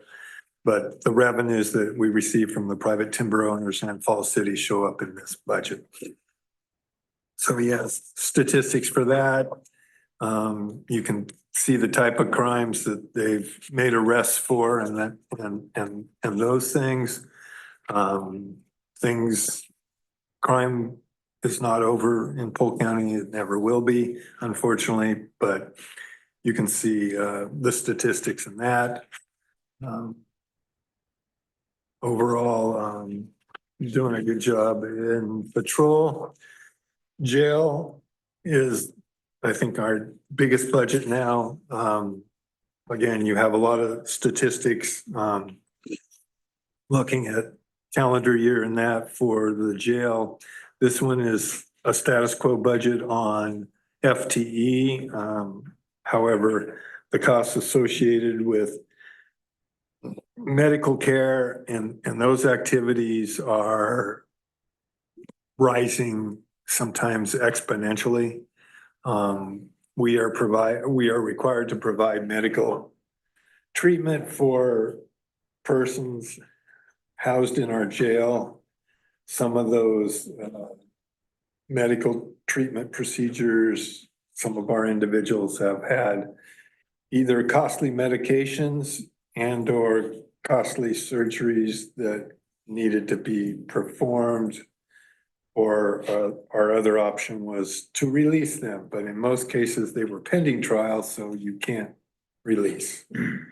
And the courts were unwilling to release. I believe we had one individual that was at the peak, almost $50,000 a month for medications alone. So that's one thing I think they're trying to work on, getting health coverage while inmates are in the jail facility at the legislation, and trying to get waivers with the feds on continuing OHP while they're inside the facility. I believe there have been some modifications, but for ages under 26, that will be occurring over the next year and a half, but not for anyone older than that. Don't ask me why, but that's what they've come to the conclusion with. So that's one of the expenses that we cannot control. We have very limited ability to control that. The sheriff is obligated by law to provide those services. And in some cases, I think people realize that they may be able to get those services without having to pay. Don't know. Don't say that. I'm not saying that's the reason they commit the crime or whatever they get arrested for. But you can see that our population is probably averaging around 135. The costs associated with meals and that, you can see have been going up. November and December are special dinner months. So Christmas meal and Thanksgiving meal, those tend to cost us a little more. So how much they're going up, do not know, but you can see the meals served have been going up, which means population has been going up. So whether that is because of the cold months, you tend to have a different population get caught, want to stay warm over the winter, and spring's time to get out. So don't know for sure, but historically that's been a spike in jail housing. Again, I'd like to say these are status quo. Patrol, obviously, less FTE, and the jail has more expenses associated with medical and just the cost of doing business. So those are the two general fund programs. You know, those are the biggest provider of services. They make up approximately half the general fund in expenses. They're at 7 and 8 million, so they're 15 million total, and our overall budget's 32 million. So they're almost by themselves, public safety wise. The biggest contributor in the general fund. Overall, I think our general fund is primarily 2/3 of it is expenses associated with public safety. If you add the DA, community corrections, transfer to the jail, and sheriff patrol and sheriff jail. So, Mr. Morthurst. Thank you, Chair. What were our total expenses, medical expenses last year on our inmates? On our inmates, well, there's a combination. We didn't, so public health provides our medical treatment in the jail staff-wise. Med-wise, the jail bears all the costs of that. Last year, public health, I think was only reimbursed starting in, we cut off reimbursing them for 2/3 of the year, so it's misleading on the total cost. Average cost of the staffing is almost $60,000 a month.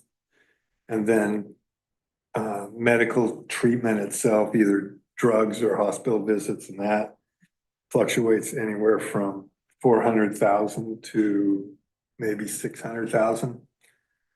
So I don't always charge public health, depends on how healthy public health is.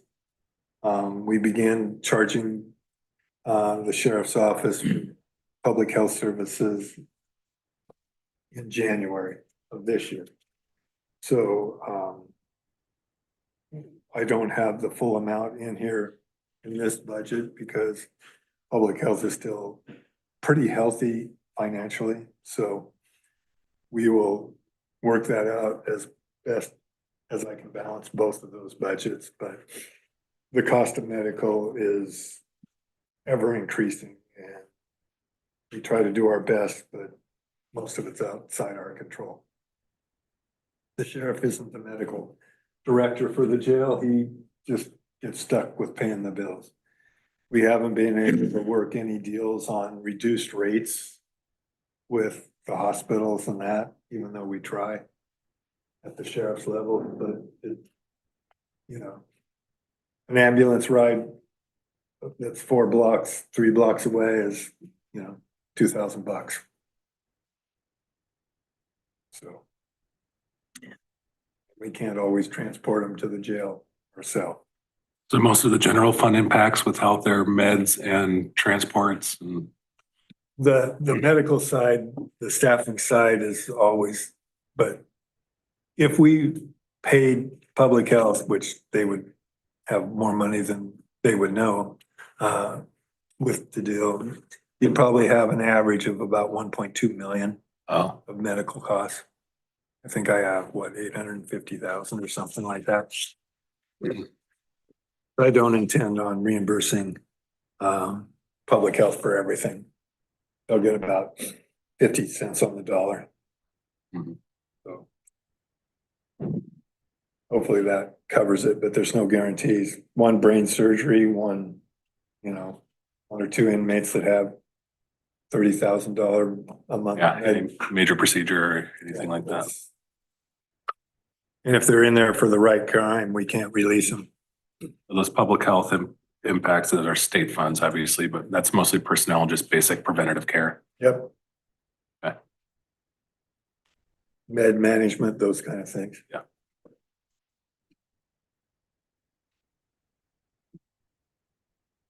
Mr. Hanson, do you recommend that we deal with patrol and jail first and then get to the specific funds, animal control and marine? Yeah, I would recommend that we tentatively approve patrol and jail. Obviously, the sheriff's here if you have questions for him, but you can ask those once we do dog or animal control and marine patrol too. But I do the 2 general fund programs right now, and then I'll do animal control and marine patrol. Is there a motion regarding patrol and jail budget? Second. Further discussion? Those in favor of tentatively approving the patrol and jail budgets, please say aye. Aye. And any opposed? Budgets are tentatively approved. So the 2 funds that the sheriff oversees that are outside the general fund are animal control. Animal control will be entering into a new era this year. With ARPA money in that, we were able to purchase a kennel facility. It's going to be housed in the southeast corner of the fairgrounds property. It's actually there right now. We're putting the final touches on the site and that, but it's been placed. It's a 12 kennel facility. We will try to man it or operate it with volunteers and as much food donations as we can. However, we did increase the dog control budget to hopefully address that, but it should be operational around July 1st. Our ability to house animals or dogs elsewhere, Humane Society, we couldn't reach a contract agreement with them. They basically said they didn't want to house our dogs anymore, so we were scrambling to try to find places. It eventually required us to get our own facility. We bought a prefab place, poured a slab, have electrical and water to that facility, and are in the process of fixing the parking area around it and doing installing gutters on the new facility and that, but it should work fine. I've looked at it. Commissioner Pope's looked at it. I know the sheriff and his staff have looked at it. It will be nice to have that facility. It just, it cost about $250,000 when it's all said and done in ARPA money. The ability to do that without ARPA money would have been probably not feasible or at least fiscally possible. So we're fortunate at least to have that, and moving forward, hopefully we'll have Jeremy's wife provide volunteer hours out there and those kind of things. Marine Patrol, it's a seasonal program. They have two types of programs at the state level. There's a seasonal program that operates roughly middle of May through middle of September. That's what we do on the Willamette River. There are year-round programs, but we have never entered into that. We don't have a lake facility like Detroit Lake or the other counties that have major lakes that require more of a seasonal or a year-round program in that. We operate this, we've been doing it forever, as long as I can remember. We utilize reserves mostly to do this program or temporary help. They have won awards more than once as best seasonal program. So we do a very good job providing this service. It's pretty much funded at the state level. We are required to transfer in about $5,000 a year to cover costs associated with insurance and management services. Their monies won't pay for that, mainly the management services. So every year we transfer $5,000 in, and that's been adequate to operate this program. I believe Lieutenant Newman oversees this program in her office. Yeah. So those are the two individual funds that fall outside the general fund that the sheriff oversees. You see in the dog control, we have one FTE and then a partial clerical to handle the licensing and those activities. And then you see 0.05 FTE, that's Molly doing all the paperwork necessary to get monies from the state for reimbursement of that. So, and now there's activity. Fire, probably. I would recommend approving both resources and expenses. There are transfers for both of these programs coming from the general fund. One's very small and then the other is 165,000 for dog control, but 5,000 for the Marine Patrol. So I noticed in the narrative on Marine Patrol, it mentioned an equipment, issues with equipment that limited hours last season. I was a little unclear about. So the equipment is provided by Marine Patrol. However, we maintain the equipment. Sometimes breakdowns take a while to get repaired and are limited. Sometimes we wreck boats. Sometimes that's not a good thing either.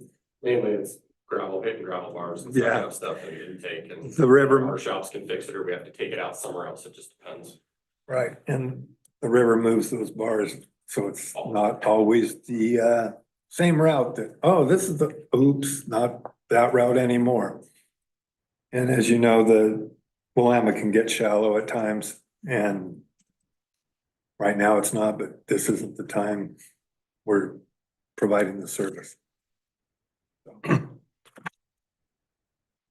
Further discussion? Question. Mr. Pope.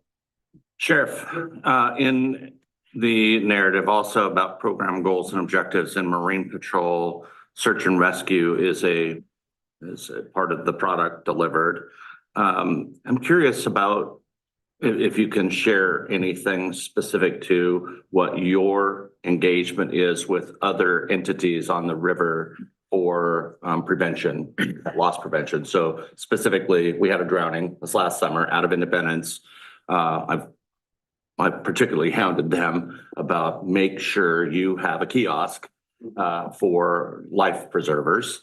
But do you have any engagement in that part of the process for prevention? If there is, I mean, we go to several community events throughout that summer period. That is one of the allowable goals for the program to go out and do prevention. So we hit elementary schools and that kind of thing with our boats and life jackets, how to put them on correctly and what to do and that kind of thing. Otherwise, if there's something else that's a maybe multi-county thing, the Marine Board kind of takes that and we would spur that, but we wouldn't be that coordinator of all that. But yes, we do our local stuff, but then we also work with the Marine Board if there's other, putting up a sign a couple of years ago, right north of Buena Vista Ferry where it splits, there's a don't go this way, go this way sign. We went out, put that up. And so those kinds of things, we try to address the issues when they come up. Okay. I'm just trying to see if we're falling. I mean, it seems like the Marine Board is cutting off some funding. It's down every year, it seems. Yeah. And yet, we still keep losing people on that river. And so I'm just trying to highlight what you might need there as much as anything to help do a better job of teaching people. Correct. And life on the river has changed. 15 years ago, you didn't have kayakers out there. Yeah. Now they're probably the biggest user of it. And you have boats, jet skis, kayakers, all competing for the same water. Paddlers, yeah. And tubers and everything, yeah. Yep. Thank you.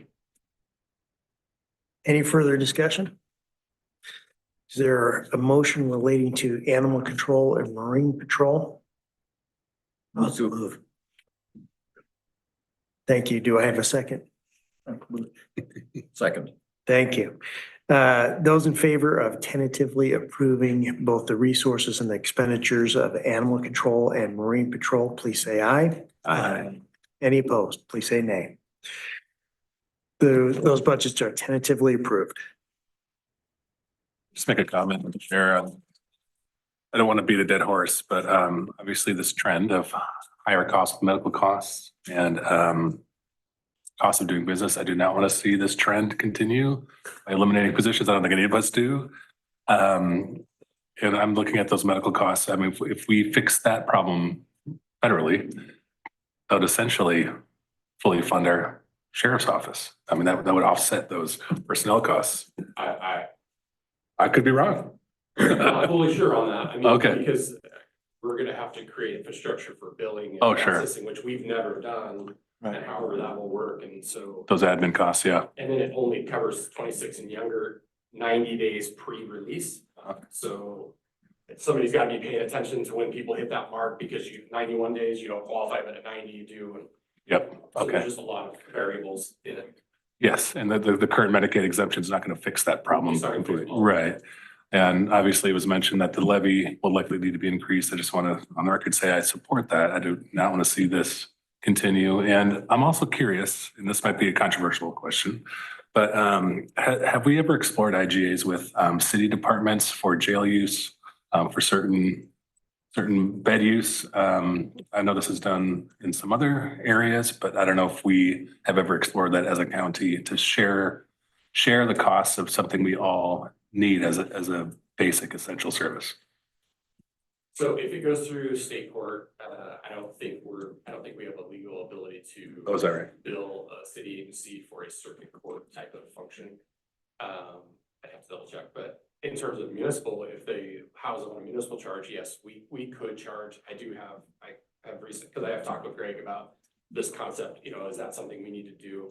And I've gotten, from Lincoln County, they have a pretty structured, like, a booking fee is $25. Fingerprint fee is like, it lists out very specific. So the city agencies know, if you bring somebody in under muni court, this is what you're gonna pay versus a state court. I see. Unfortunately, a lot of those then say, okay, we'll divert to state court. Right. So There's workarounds for those costs. Right. The other thing you could include in there is if a muni person had medical issues, correct. they cover all the medical on their side. I see. The city. If it's a municipal, yeah. Sure. But it's a delicate balance because you also need the cities to help support your public safety levies. So if you're nickel and diming the cities on that particular issue, they already complain that they're paying double taxes for patrol. But, we explained you get jail services essentially free. That would give them another excuse to potentially not support your levy, especially when they're probably going to be in need of funds also, as moving forward with our current revenue structure in the state of Oregon. So Independence and Monmouth don't run their criminal stuff through their muni courts anymore. They used to. It's a trend. Dallas and Salem are the only ones that really use municipal charges, and it's less and less with Dallas and less and less with Salem. So I think it's just gradually going that direction anyway. Sure. Yep. I appreciate that.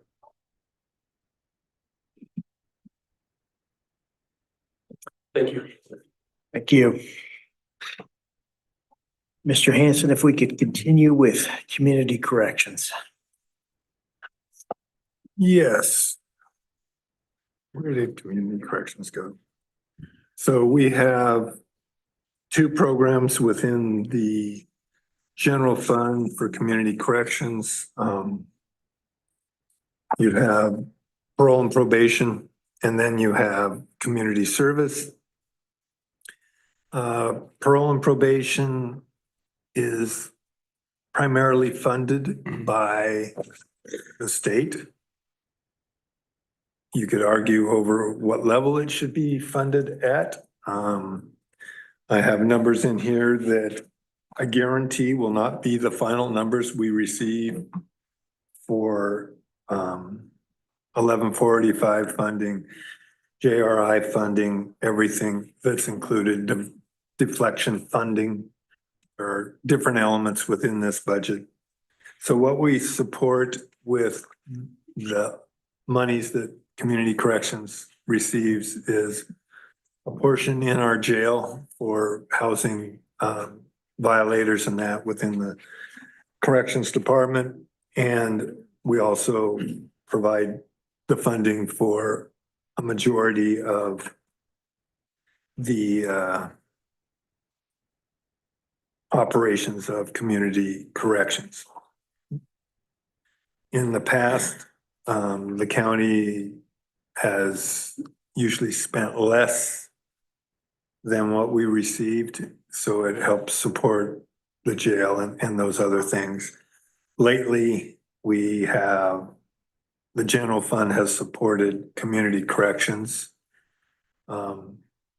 the goal is always for the state funding to exceed the county contribution in that, but this budget is somewhat of a status quo budget, but it won't be depending on what we get. There's a chance we receive more money than I have indicated in here, at which time we would probably increase staffing in community corrections. Whether it was parole and probation officers or whether it was other elements within programming, which may include coordination for mental health services and those kind of things. But right now, this budget is in flux.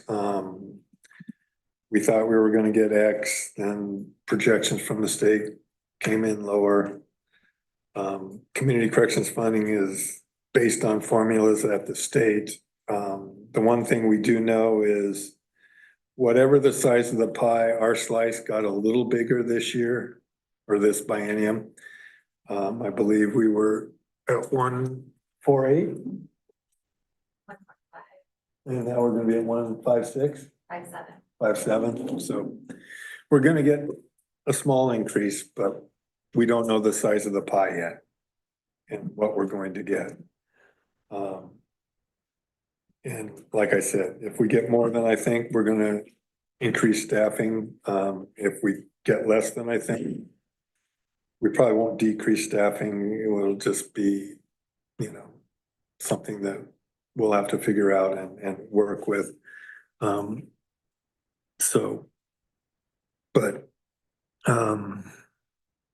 don't think we really modified FTE yet.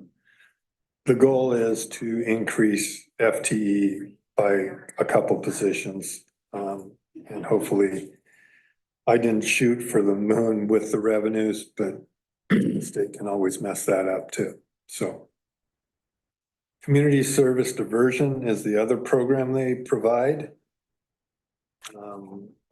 We eliminated a supervisor in that program, kept our work crew leaders the same, and we're using our community corrections supervisor to oversee that program also, Lee Warren. So there is a reduction in that budget based on FTE in that, but the program should work smoothly without that supervisor position.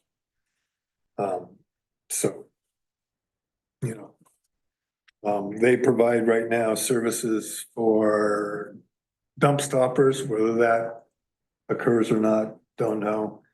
We pick up trash along the highways in certain areas. We also provide parks maintenance and that with our community service workers. So those are the two programs. Jody's here. She can answer any questions.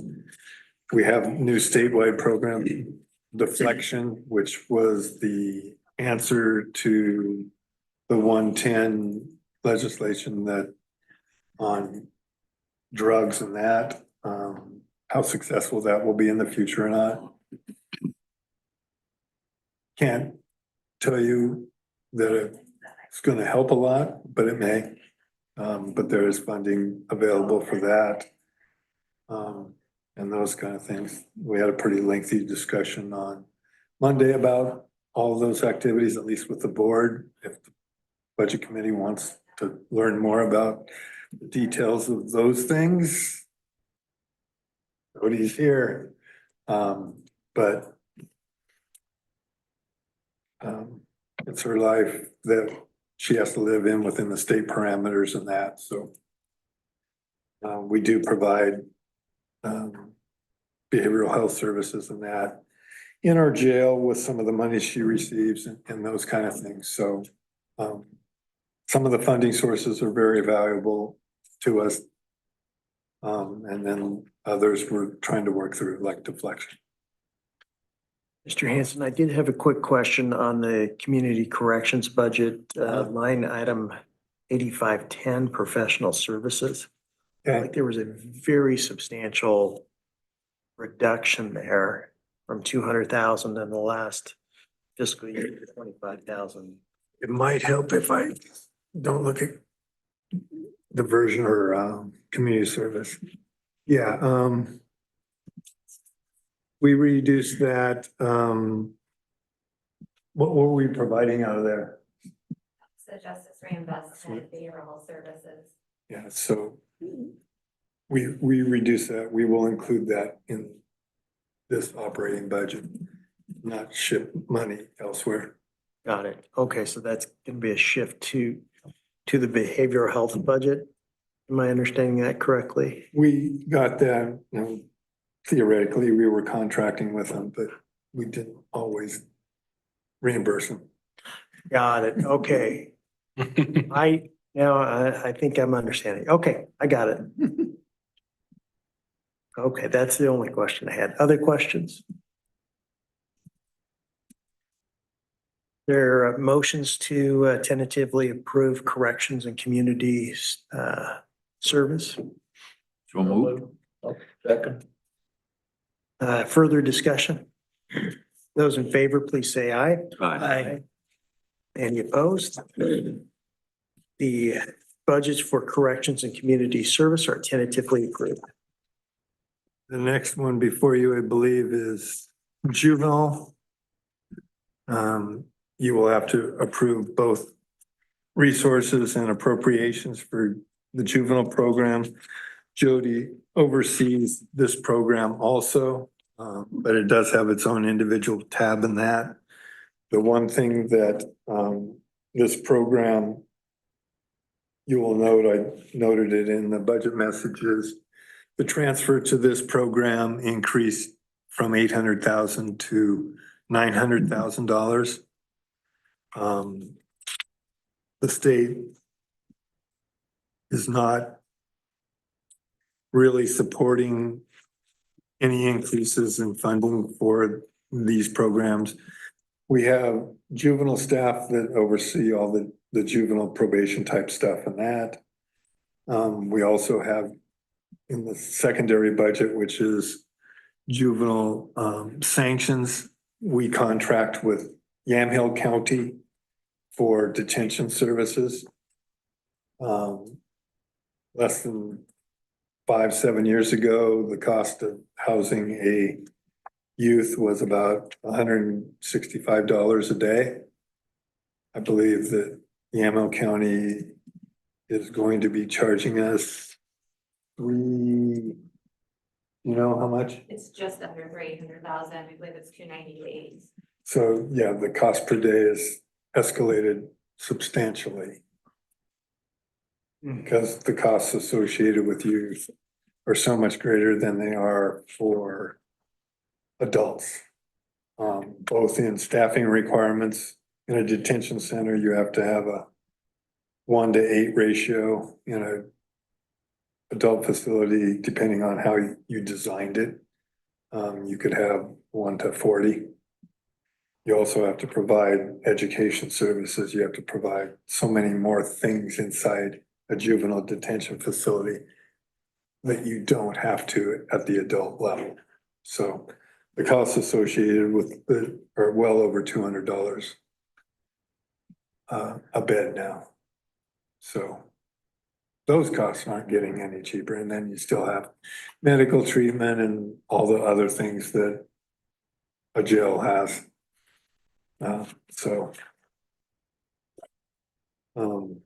And we can never afford our own facility because you'd have to probably house it with 24 FTE. And we don't have the volume that it would cost us over $2 million a year to operate one. So it's much easier for us to rent 3 beds. And that's what we do. Yeah, no staffing increases. We did reduce clerical in this budget. They had a half-time, but it was much easier just the amount of foot traffic and that come into juvenile was slim to none. Yeah, when those appointments occur, it's with the individual probation officer, so they can just go to the door.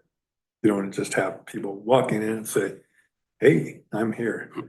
So it's almost by appointment only, so you don't need that clerical staff.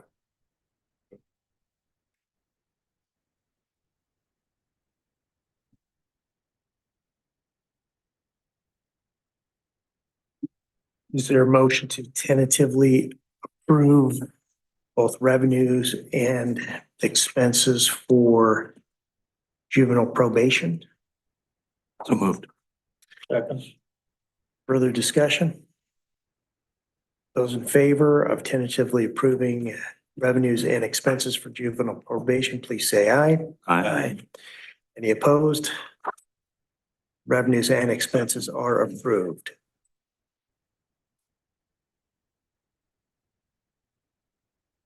Emergency management is next tab. This program falls under, used to fall under the sheriff's office, now falls under the Board of Commissioners. This is the program that does a little more than emergency management, coordinates all of our emergency communications efforts. We upgraded our communications with ARPA money this last, about 2 years ago. We spent about $1.8 million upgrading communication services, upgrading radios, all those kind of things for our emergency communications. Trying to expand that on grants now these days. Trying to move everything to digital.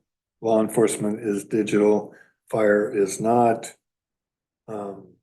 But the benefit to the entities that receive that benefit from our upgrades and that got it at no cost because we used ARPA money. I'm working with Dean now to ensure that in the future, when we have to upgrade these in 12 to 15 years, most likely, that we have enough reserves to pay it. So we're going to need to be charging additional monies to the receivers of this product, all the local city police departments, fire districts and that. Their answer, we're going to have a meeting real soon, and their answer is probably, well, the county should just go out for a bond. But that puts the burden on us and not them. So I think it's better that we just charge them appropriately and have a reserve fund to replace equipment in the future. But we'll see how that meeting goes with all those players. Dean's not excited about that meeting, but tell him it has to occur. I mean, we can't be the guy or the entity that provides everything for everyone else because we can't afford it anymore. And we've done that for too long. We've been a very nice partner, sometimes way too nice. So we're trying to reverse that and still keep our relationships solid. No more free lunches is kind of what I've put out to Dean and those. The board tells me we want to be nice, then be nice, but poor. So. Chair. Yes, Mr. Mortar. So are you familiar with how much money Dean averages per year in grant money that he brings into all of our local entities that we're speaking about? Dean never pays for himself, but he does a good job of securing grants for the things that we need upgrades for. He does a very good job on the communication side, getting grants, not only for Polk County, but for the whole program element. He probably secures an additional $400,000 annually in grants and that. So he's very good at schmoozing and getting monies at the state and federal level. You know, we don't know, usually our funding is pretty secure. We don't know what it's going to be as at the federal level. FEMA is not at the top of the appreciation list. And everything that's in the pipeline now, funding wise, I think is going to be anything that was obligated or approved, they're going to provide. Anything in the future may change. But again, you never know for sure at the federal level. We receive about $85,000 of that type of money.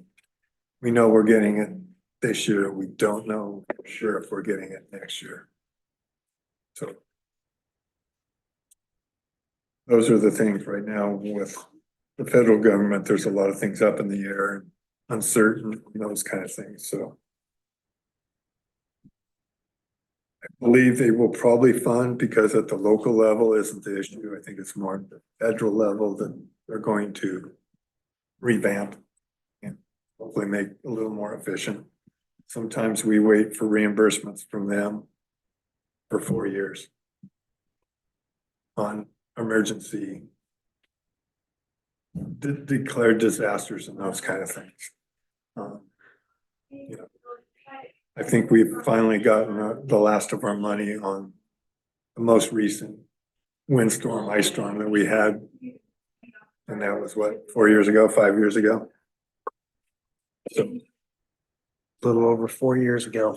yep, so. But overall, Dean does a very good job. Yeah, we just have a big role, and most emergency managers don't do communication networks and those kind of things, so. He does things outside the norm, so. But I would tentatively approve emergency management budget. Is there a motion? Also move. Thank you, Mr. Morgan. Is there a second? Second. Thank you, Mr. Wasson. Further discussion? Those in favor of tentatively approving the emergency management budget, please say aye. Aye. Any opposed? Emergency management budget is tentatively approved. Parks is the next program budget. This is really a status quo budget. Now that the Buena Vista project is complete and operational, we're back to the normal of about $80,000 a year to operate our parks. Like I said, we use community service for a chunk of that. That's if you look for contract services, other public agencies. Basically, it's community service charging our parks to do their work. So somewhat double budgeted, but we receive about $80,000 from state parks.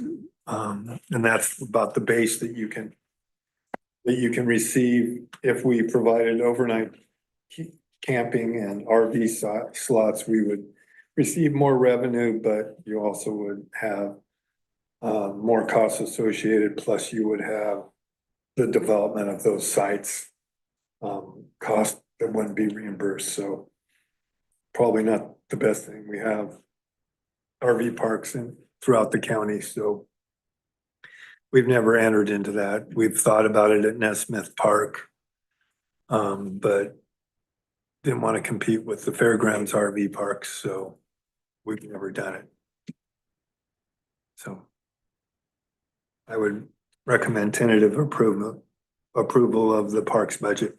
Is there a motion? So moved. Second. Further discussion? Those in favor, please say aye. Aye. Any opposed? The parks budget is tentatively approved as proposed.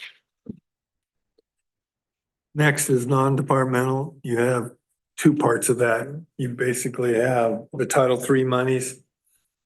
That's what we're funding .4 of our Forest Fall City deputy, utilizing that money. That money used to be eligible for that, then it wasn't eligible for that, now it's eligible for that, so that's what we're choosing to use our Title III money for, at least for as long as it lasts, and then, so that element, I would recommend tentative approval, and then the non-departmental element, not the transfers, not the contingency in that, but the little one at the top of the non-departmental program. I would also recommend tentative approval of that $7,000. Is there a motion? So moved. Or a second? Second. Further discussion? Those in favor, please say aye. Aye. Any opposed, please say nay. Mr. Hanson.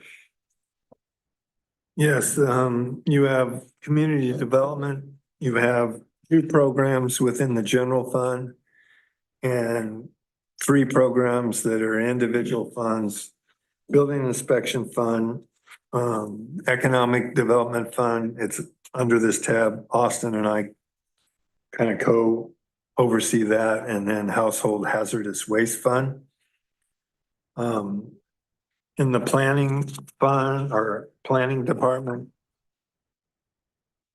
you have pretty much a status quo budget, same FTE, same resources, charges for services are up a little. Intergovernmental local is what we charge EcoDevo for long-range planning and that. So those are the elements that fall in the planning budget. Currently, there's 1 supervisor in there plus Austin as the department head, and then they have 3 professional technical people in that program. Activity in there is a roller coaster, but they've been pretty steady lately in that program. Environmental health is the other general fund program. They do restaurant inspections, septic tank installation inspections, and they also do swimming pools. So they have a wide range. In some counties, environmental health is under public health, but we've chosen to keep it in the community development realm and more connected with building improvement or building inspection rather than move it into the public health realm. And since we have more activity there. Again, in this budget, it's pretty much a status quo budget. Same FTE, doing the same things. We received some franchise tax monies. We also receive permits and that in the past in economic development or in ARPA, when we had COVID money, we covered the expenses for restaurant licensure for about 3 years. This last year is the first time we didn't cover it. So we're not going to be covering it in the future unless we get some kind of funding like ARPA and or hopefully not COVID money again. So those are the 2 programs within the general fund. If you want to TA them, you can, or we can go through the individual funds. Their motion to tentatively approve the planning and environmental health budgets. So moved. Second. Further discussion? Those in favor, please say aye. Aye. Any opposed, please say nay. Planning and environmental health budgets are tentatively approved. The next individual fund is the building inspection fund. This used to reside within the general fund. With Austin's request to make it its own independent fund. We did that about 3 years ago. This is the fourth year, I think, in our budget. Obviously, this is a function of activity.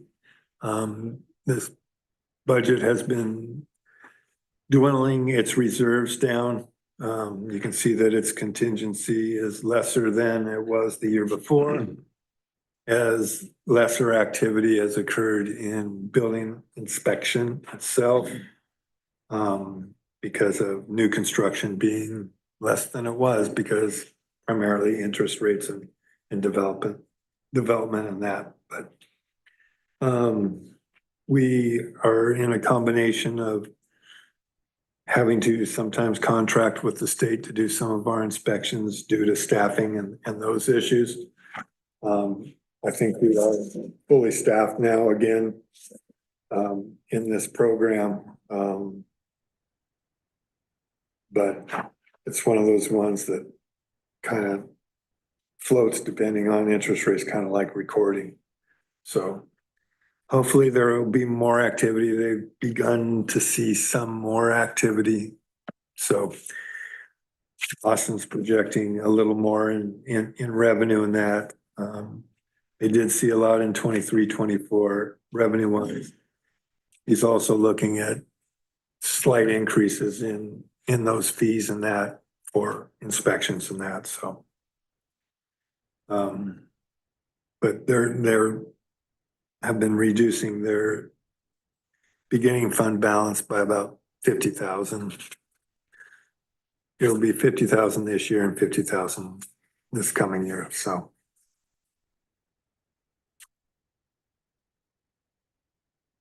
You want me to go through all three funds? Let's each individually. Okay. Is there a motion to tentatively approve both the revenues and expenditures of the building inspection fund? So moved. Is there further discussion? Those in favor, please say aye. Aye. Any opposed, please say nay. The building inspection fund revenues and expenditures are tentatively approved. Next one is the Economic Development Fund. We have done a lot of activity in this fund in the last 2 or 3 years. We received monies from Senator Boquist to enhance rural broadband. We expended his 1.625 or somewhere around that number, monies on rural broadband expansion in the West Salem area and around the Dallas, Monmouth, and Falls City areas. A lot of people are receiving high-speed internet that they once weren't receiving, and it's been a priority of our commissioners to try to provide that. We even did that during the COVID, with COVID monies too, as schools were out and kids were asked to, do their schoolwork online. It's hard to do it online when you don't have the ability to be online. So we spent a number of dollars. In total, we've probably spent in excess of $3 million of monies that essentially were gifted to the county either through COVID or ARPA or the state with Senator Boquist money. I believe there would be a lot of people here thanking them for that. So we've done a very big effort in that respect. Like I said, with other monies, we, help pay for, with COVID monies, we did it with restaurant licensures and those kind of things. We distributed a lot of money with COVID money to restaurants that were out of not being able to serve people and those kind of things. So we've concentrated on that. We've also provided grants to individual businesses that have requested it. We are in the process of looking at other things, economic development. We've always funded things like the water master and the trapper out of these funds.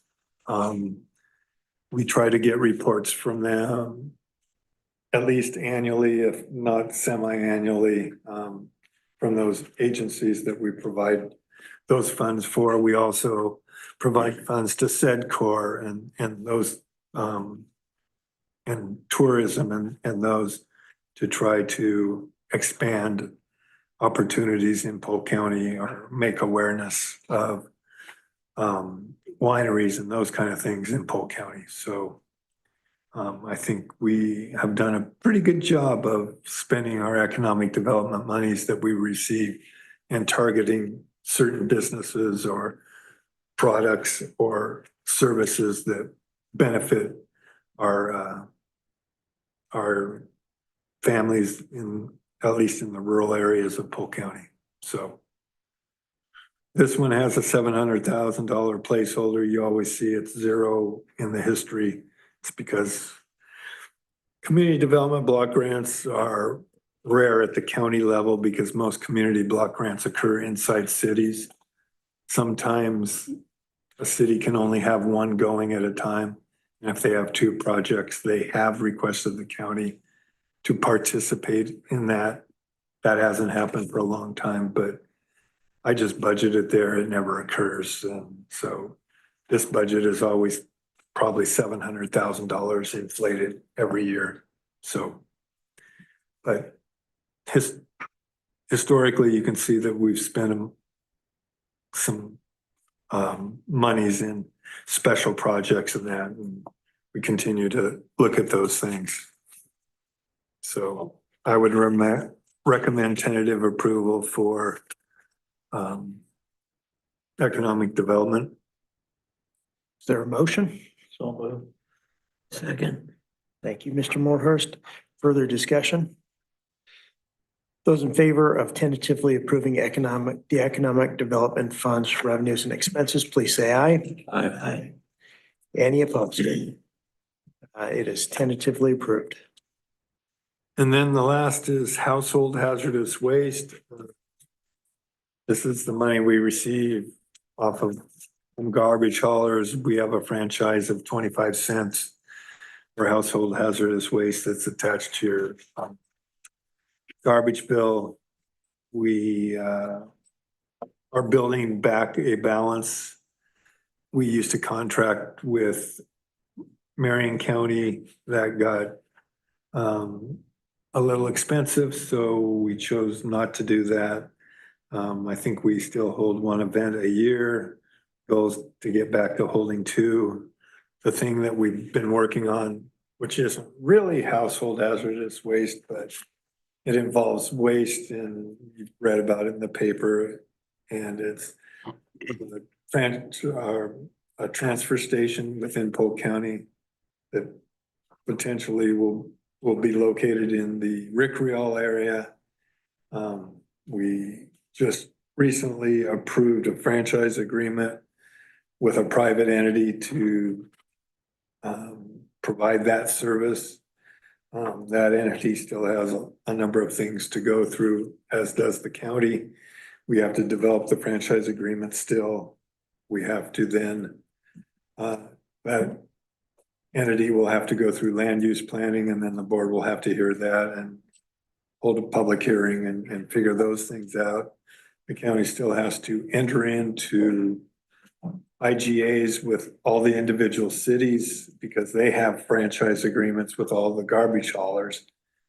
And without having IGAs to direct those garbage haulers to haul to the transfer station, economically, that transfer station probably will not be able to be built and exist. So there's a lot of work at the county level that still needs to be done, a lot of work at the entity level on getting through land use and that. And then the board will be the final decision maker on the land use if it gets appealed, or it'll go before a hearings officer, and the hearings officer will refuse or allow, and then the board will have to approve what the hearings officer put before them. So it's not directly household hazardous waste, but this entity, this transfer station would be able to deal with household hazardous waste.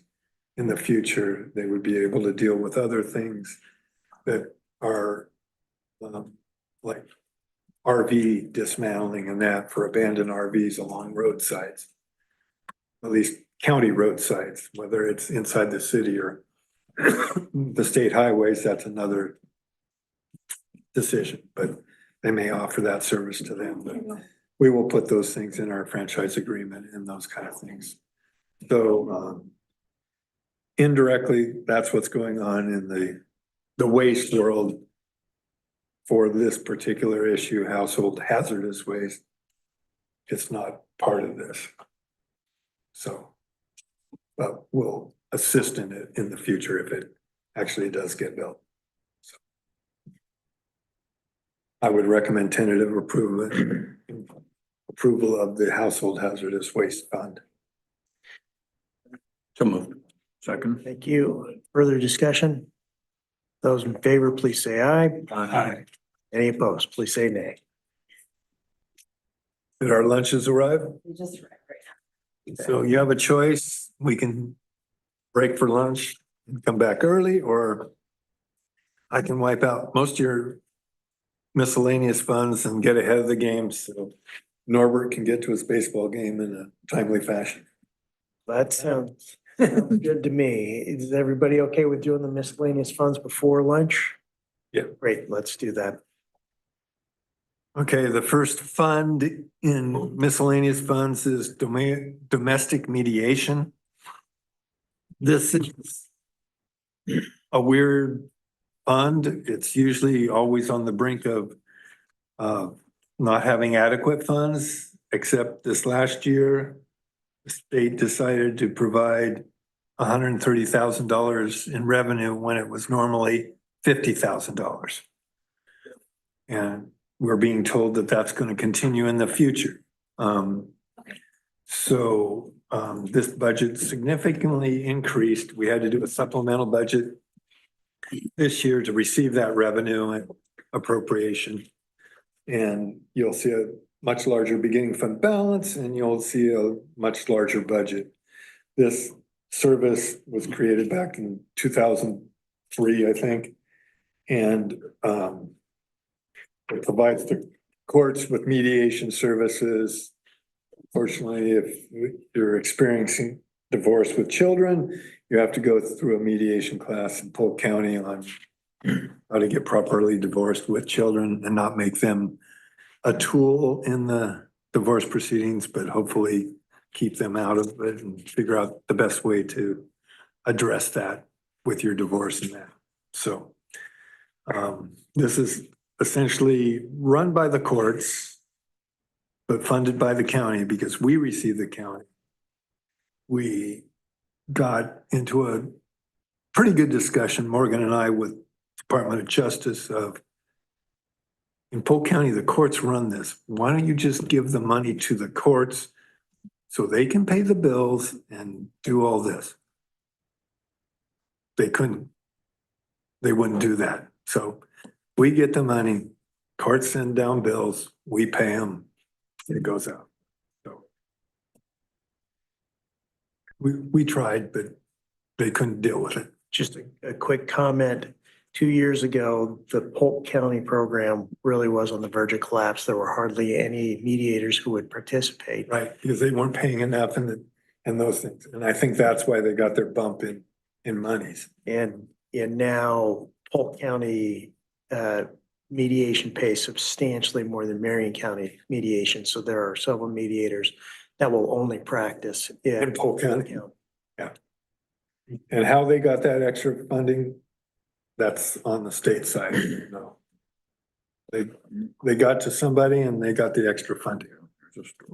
But this is more of a pass through for us. I mean, we get the money and then we pay their bills. Is there a motion to tentatively approve revenues and expenses for the domestic mediation fund? Is there a second? Second. Further discussion? Those in favor, please say aye. Aye. Any opposed?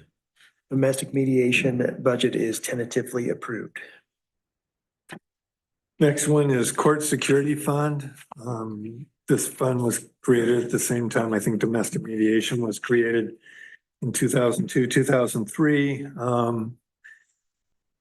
At the start, this budget was robustly funded by the state, and over time it is gotten less and less funding as others siphoned those monies off. Currently, we get state operating grants of about $16,000, which doesn't provide hardly for anything.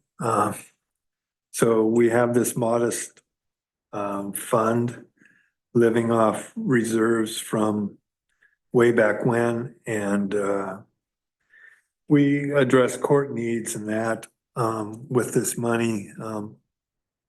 Originally, it was designed to try to fund court security and those kind of things. I think there was a bill that went to the legislature this year to up court security and fund court security, and it didn't see the light of day. So it's still always a concern. The county is in the process of trying to secure state funding to begin design on a criminal justice center across the street.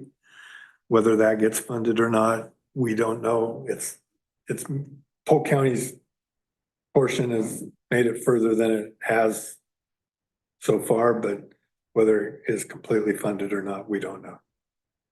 So, but we do what we can with court security and work with the presiding judge on things we can do to make things safer and more improved. Just one quick comment.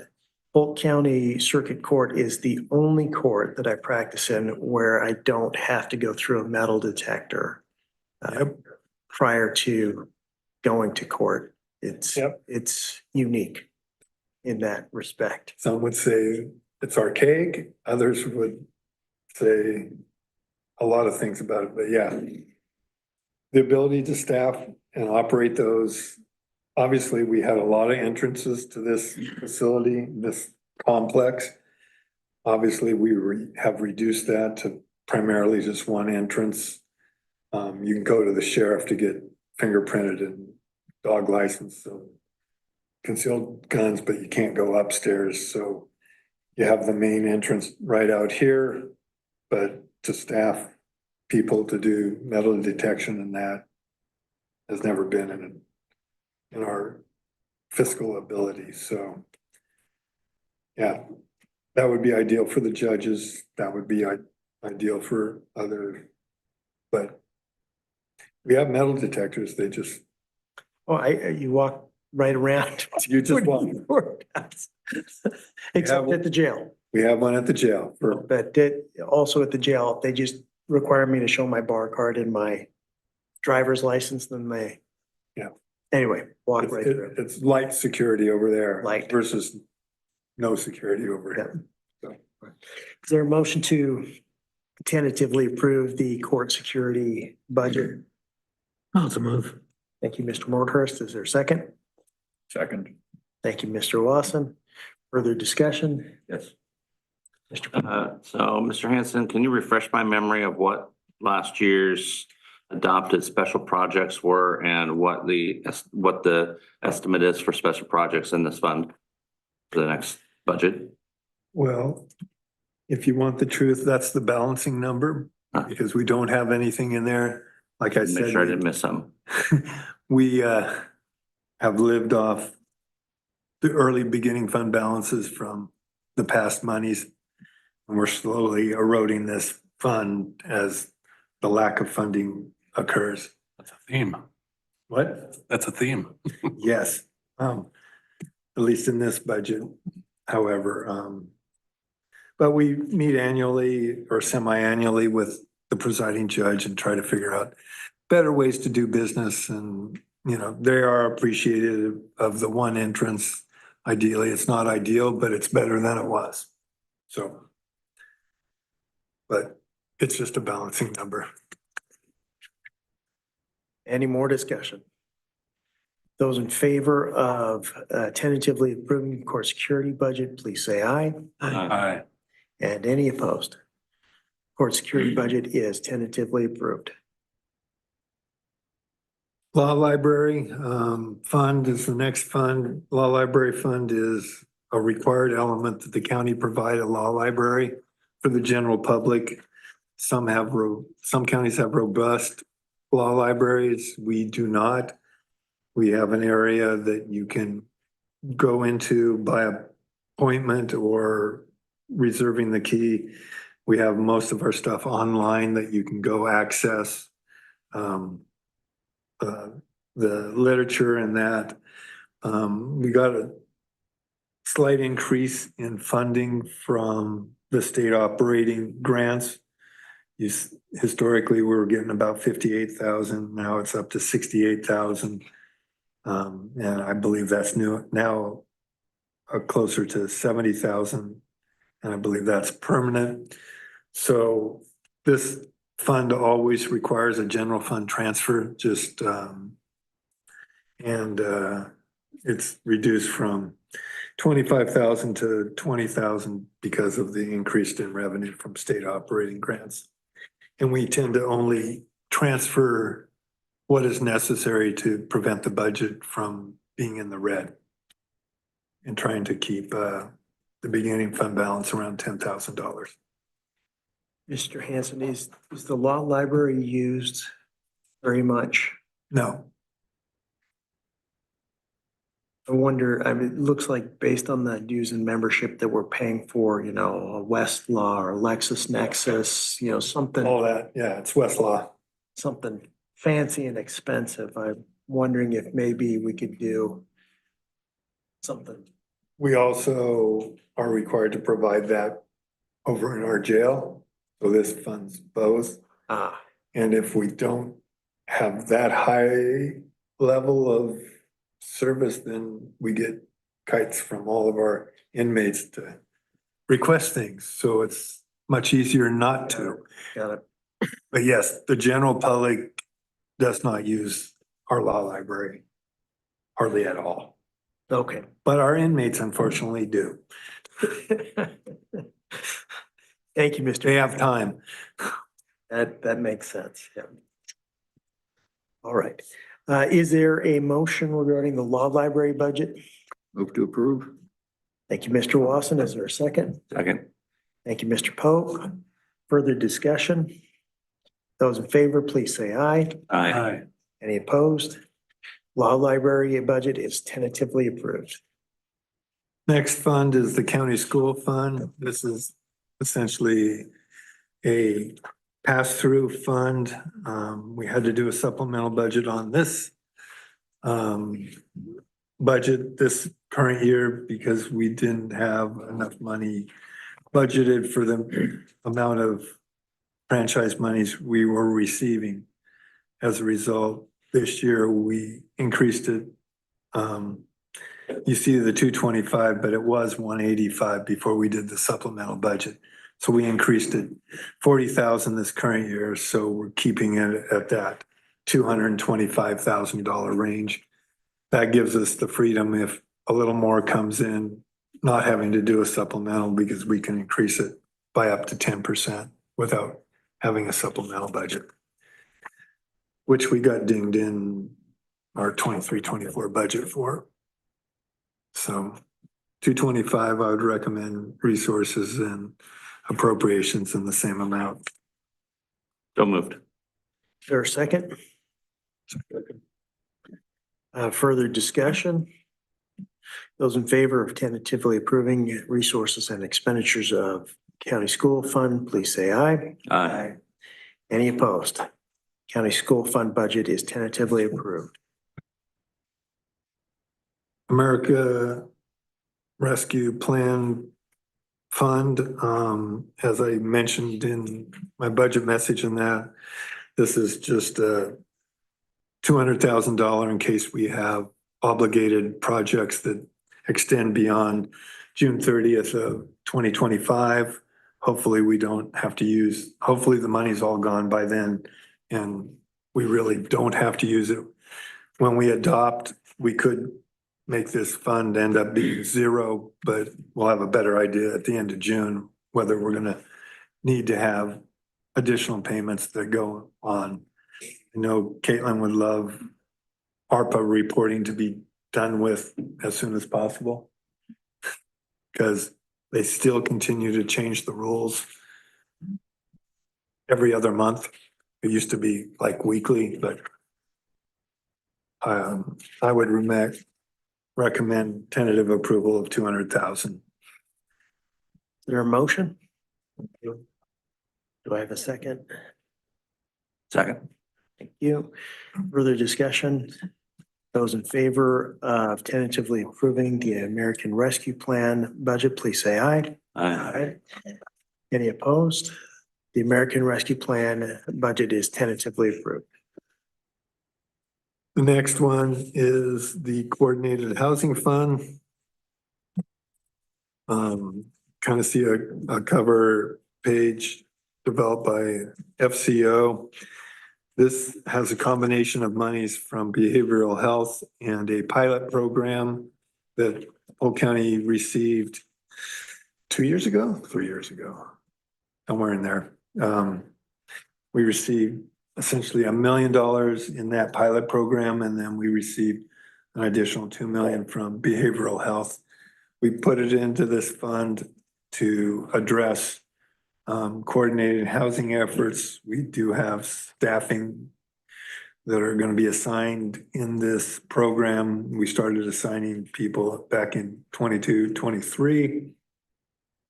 And this program is coordinated primarily by Brent DeMoe and works closely with Commissioner Gordon, who was part of the success of the county receiving the pilot program. So I would recommend tentative approval for this $2.2 million, both resources and appropriations. And Brent can talk if he wants to. It's lunchtime, I ain't saying anything. I've been in your shoes before. Right. Is there a motion to tentatively approve both resources and expenditures of the Coordinated Housing Fund? So moved. Thank you. Mr. Gordon, a second. Thank you, Mr. Wasson. Further discussion? Those in favor, please say aye. Aye. Any opposed? Coordinated Housing Fund is tentatively approved.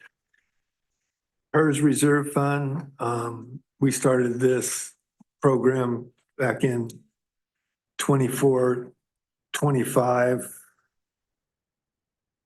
Actually, we started it back in 23, 24. And didn't have an expenditure budget, but did have a revenue budget. And then we don't spend any money out of this fund. It's basically a true reserve fund for PERS increases.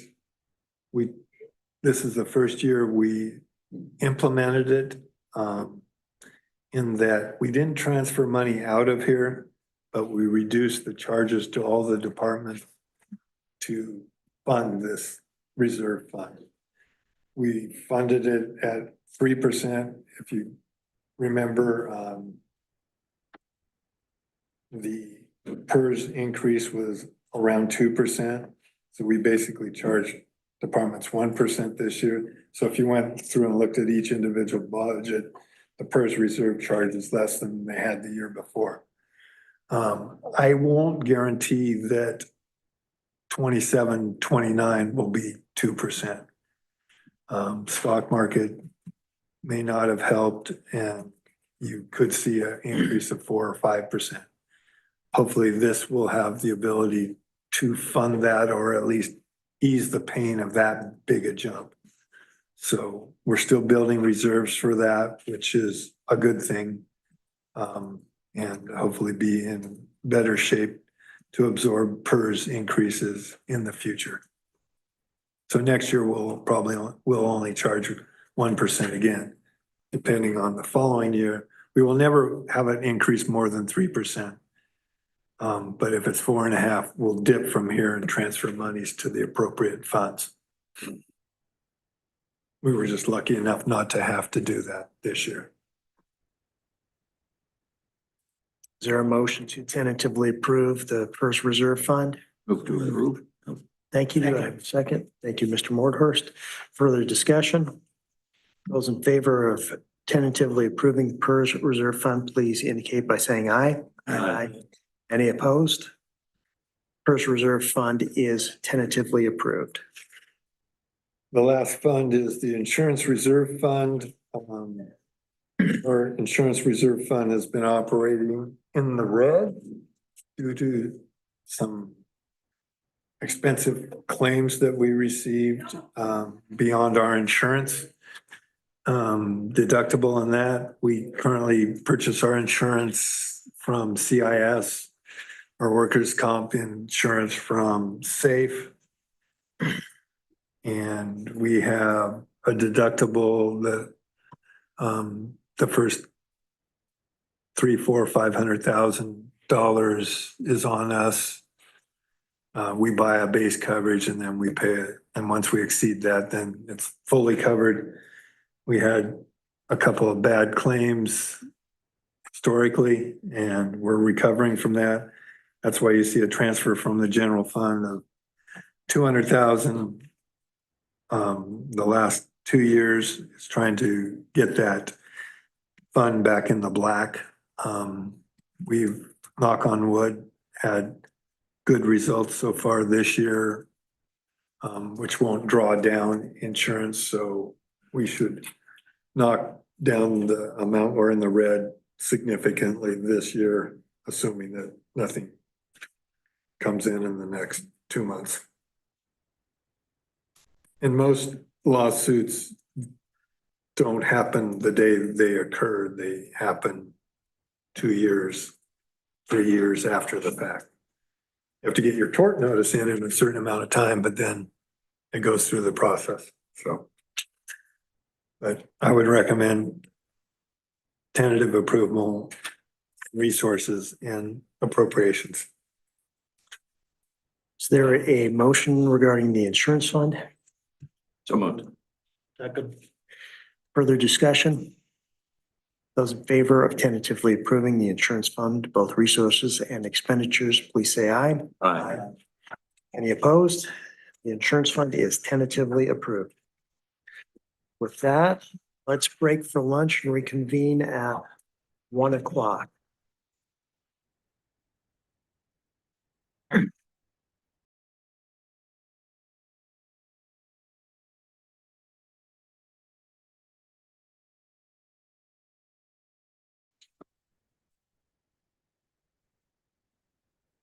All right, we've returned from our lunch break. I think we're going to go a little bit out of order and do the management services fund first and then circle back to the fair fund. Is that right, Mr. Hanson? Correct. Okay. So the next tab over beyond fairgrounds is management services fund. First page is the revenues. And then you have a number of program budgets, starting with non-departmental, board of commissioners, and all the way through to county council. The non-departmental basically has 2 areas. It's basically our contingency that we call special projects. And then we have a transfer to the building improvement fund, which is the fund that addresses needs in the academy building and the courthouse complex. So that has been the way it's been budgeted for eons. So not really much more to talk about there. The next budget is the Board of Commissioners made some modifications to that program. Historically, Nicole's position has come out of all of finance. That really isn't realistic. I mean, she works for the office and the Board of Commissioners. And so I divided her salary up based on 50% to the board, 40% to finance, and 10% to county council. So you'll see an increase in FTE in this budget of 0.5. It's just a distribution of Nicole's position. And everything else is pretty much the same as it was the previous year. Increased workshops and conferences a little to cover increase of costs associated with certain conferences that the board may or may not attend. Other than that, it's pretty much the same budget as it has been historically. Next program after that is central services. This encompasses most of the costs associated with telephones, copiers, postage, motor pool, and some of the central purchasing activities that this department does for the county. Then we charge those services out to the departments appropriately. I believe this budget is the same FTE wise and should be fairly equal to how it was cost out last year. We did have increases in most of the central services type activities. You'll see that telephone went up. And part of the telephone going up is they're sharing in the costs of some of the software requirements we have for telephones and that. The next few budgets are going to be associated with building maintenance. We have the academy building maintenance. That facility is pretty much status quo. You have the same number of FTE, increases a little in utilities and operating supplies, but most of the cost impacts are associated with people.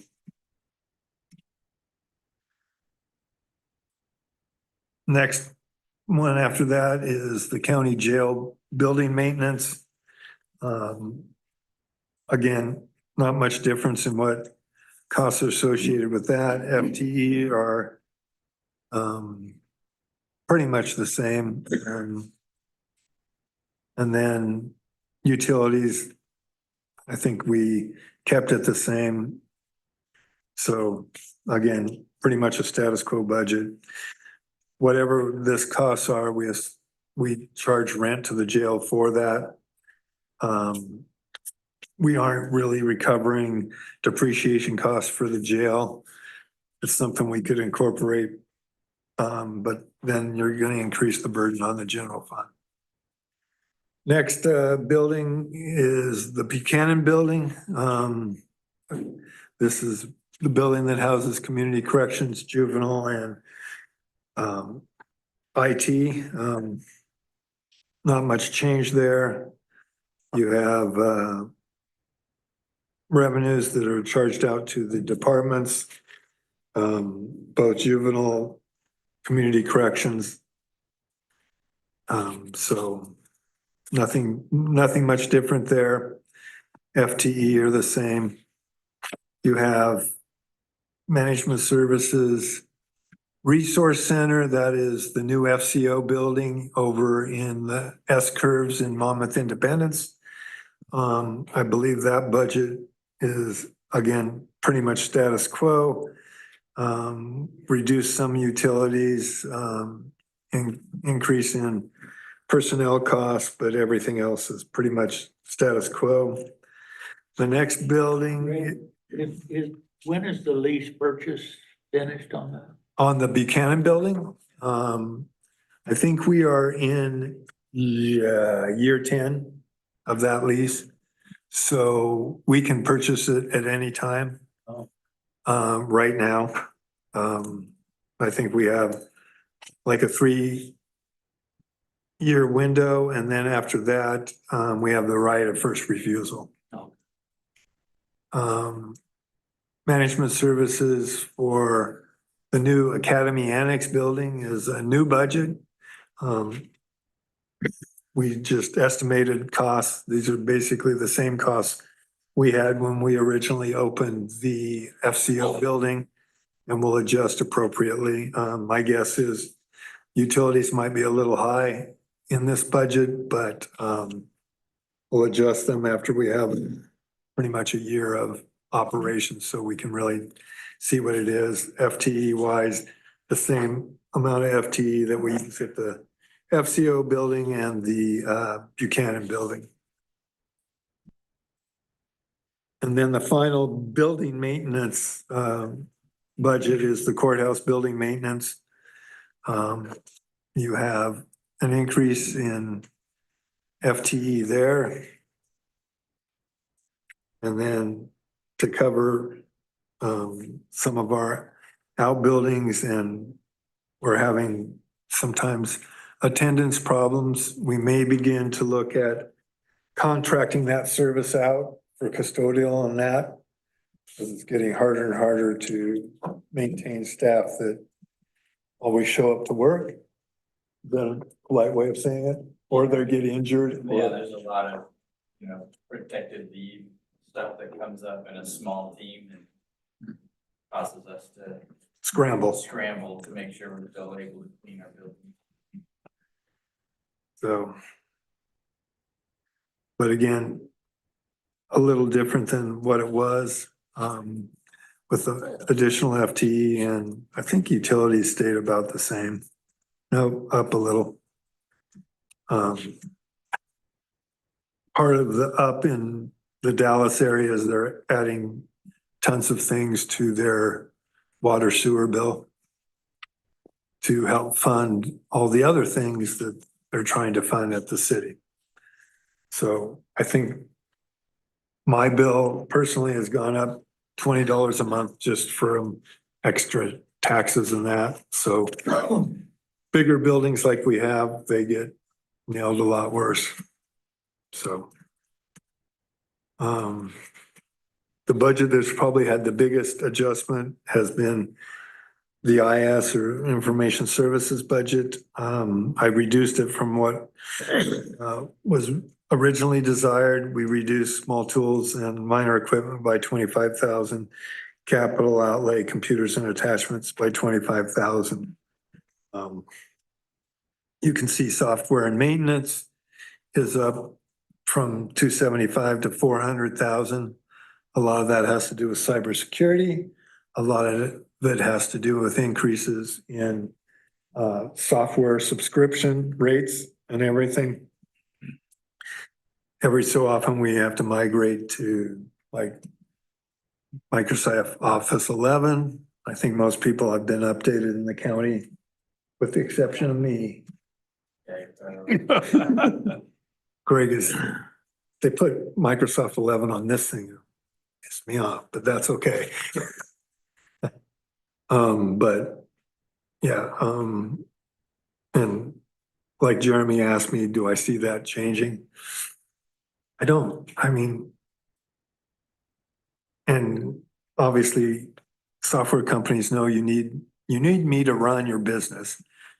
So you got to pay the ransom, and cybersecurity is, you just do your best and hope you are good and lucky. You make part of your own luck, but there are no guarantees. We could spend $1 million more on cybersecurity and be attacked just the same as if we spent 100,000 less. We just have a better shot of not getting it done. So, but again, like I said, IS is probably your department was being assisted primarily by ARPA with deferred costs in that fund rather than showing up in IS. GIS, we will be making a modification to this budget. Caitlin checked with auditors. What we're starting to do as a county is try to buy maintenance packages in 3-year blocks because you get discounts in that. We know we're gonna have to have maintenance anyway, so if we can buy it in 3-year blocks, so this is a 3 or 4-year maintenance agreement. But we don't have to show budgetarily all of the expenses up front. I mean, we're gonna lay out the cash, but it doesn't have to show budgetarily because it will show each year moving forward. So there'll be a reduction in this budget when I ask you to formally approve this budget, but we just found that out last week. So, and it had caused confusion and we had gotten different answers, so we got clarification from our auditors and we have finally a solid way of showing it expense-wise and that, so. Finance is the same essentially budgetarily. You have increase in your audit, you have increase in software and maintenance. They share the cost of our payroll software and that between finance and with human resources. So both of theirs range from about, it ranges 160,000 between the two programs. That's not just for payroll, but most of the chunk is. If you look in the history for human resources, they were bearing the whole brunt of it, but reality is payroll is both a function of HR and both a function of finance. So we decided to split those costs. And I know I have to do timesheets too, Caitlin. Sorry. What? Okay. I don't have to do timesheets, so, but finance, like I said, is a status quo type budget. Human resources is status quo budget. It looks like I reduced a position from what was requested to what was proposed. However, it really wasn't a reduction. We reduced that during the middle of this year or at the end of this year. So there are no layoffs or anything in that. There is a half-time position that's in there and that Matt will try to figure out if he's going to fill that or not. So there's potential that you could reduce that maybe. Then the final budget is county council. Most of Morgan's salary is in here. Some of it shows up in the insurance fund. And then, like I said, 0.1 of Nicole's position is in here. Overall, management services went up $1.5 million.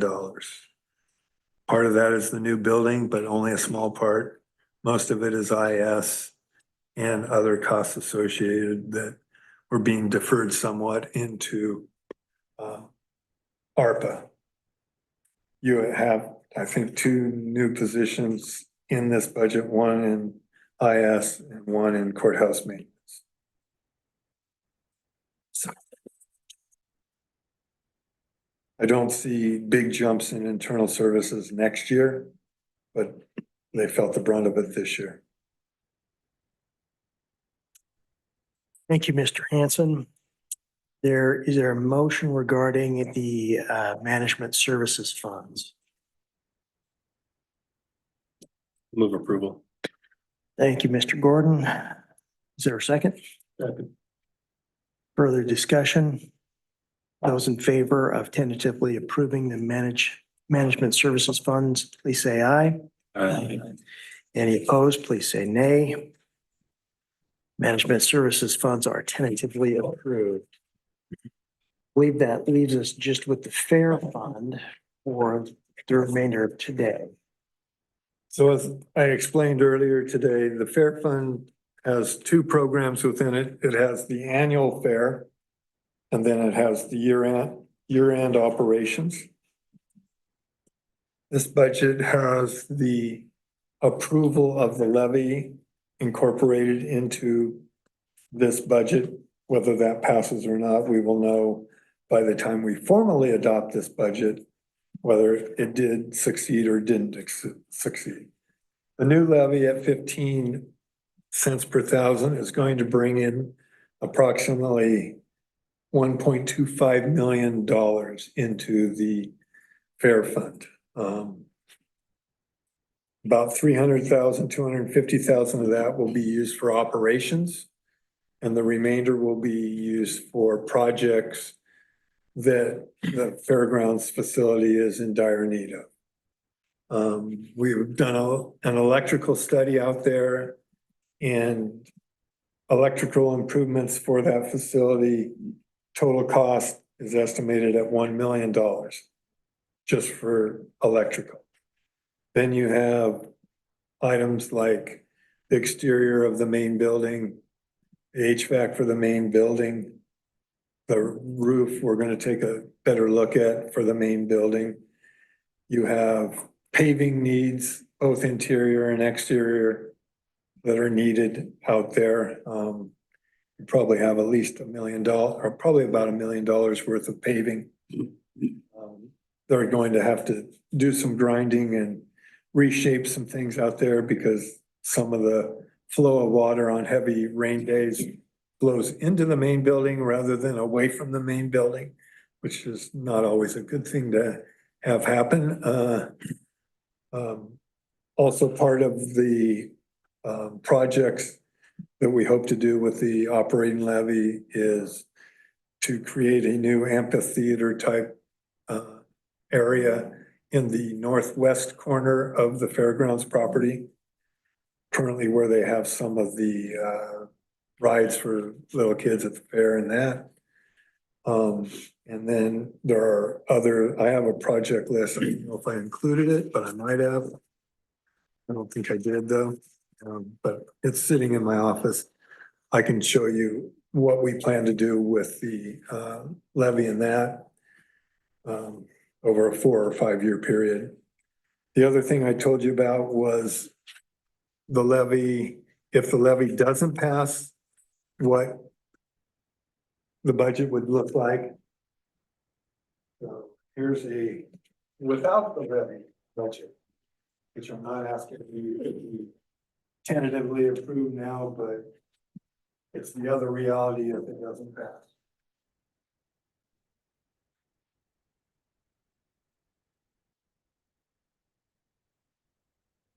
And I've shared both the with and without levies with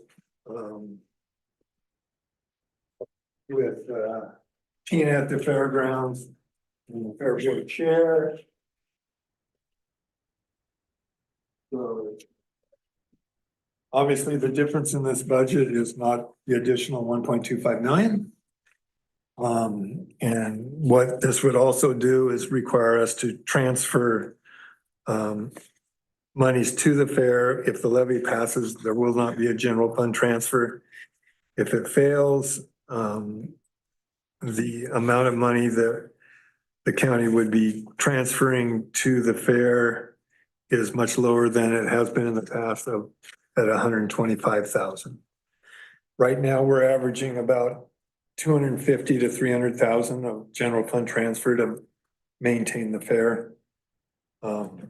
So without the levy, we will be reducing the amount of support the general fund can provide the fairgrounds. Tina's aware of that. Fair board's aware of that. So it's the new reality. Obviously, if the levy passes, they'll have operational money that will replace the general fund contribution of the past, and then they'll still have the project money to do the things that we hope to do.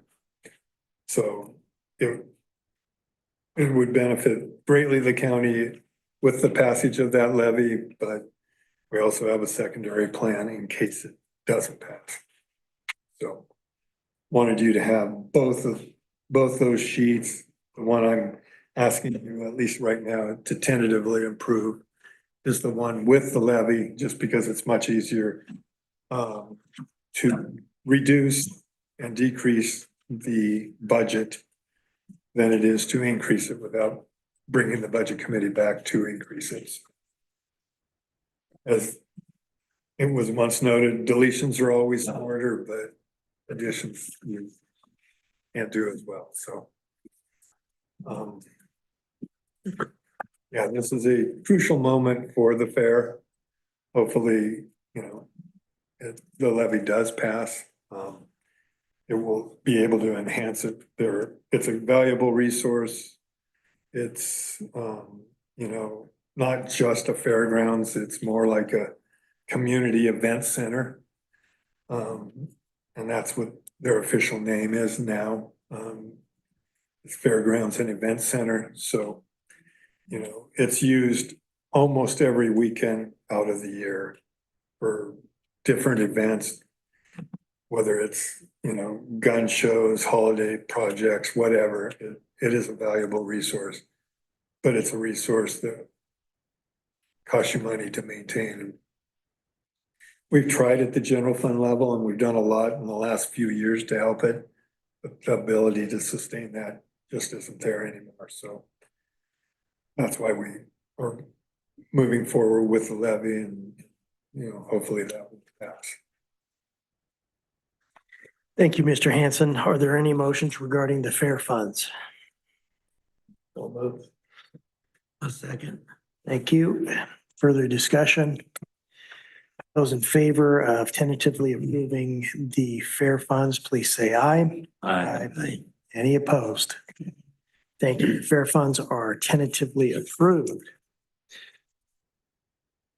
That concludes our business for today. We will reconvene tomorrow morning at 9:30. That is different than what is in the printed materials in your binders. So to have 9:30 tomorrow morning. That way you can get your baseball game today. I can get to my board meeting tomorrow. Okay. Yours is more fun. You get to go play and I gotta go work. So It's not, the only thing we have for time certain tomorrow is public comment at 10:30. yeah. So anyone wishing to address the budget committee body with comments about the budget or that, 10:30 is the appropriate time for them to do that. Perfect. Thank you, Mr. Hanson. Anything else before we adjourn today? Great. We're adjourned until 9:30 tomorrow. Thank you, gentlemen, for volunteering to do this. Really You're welcome. appreciate it.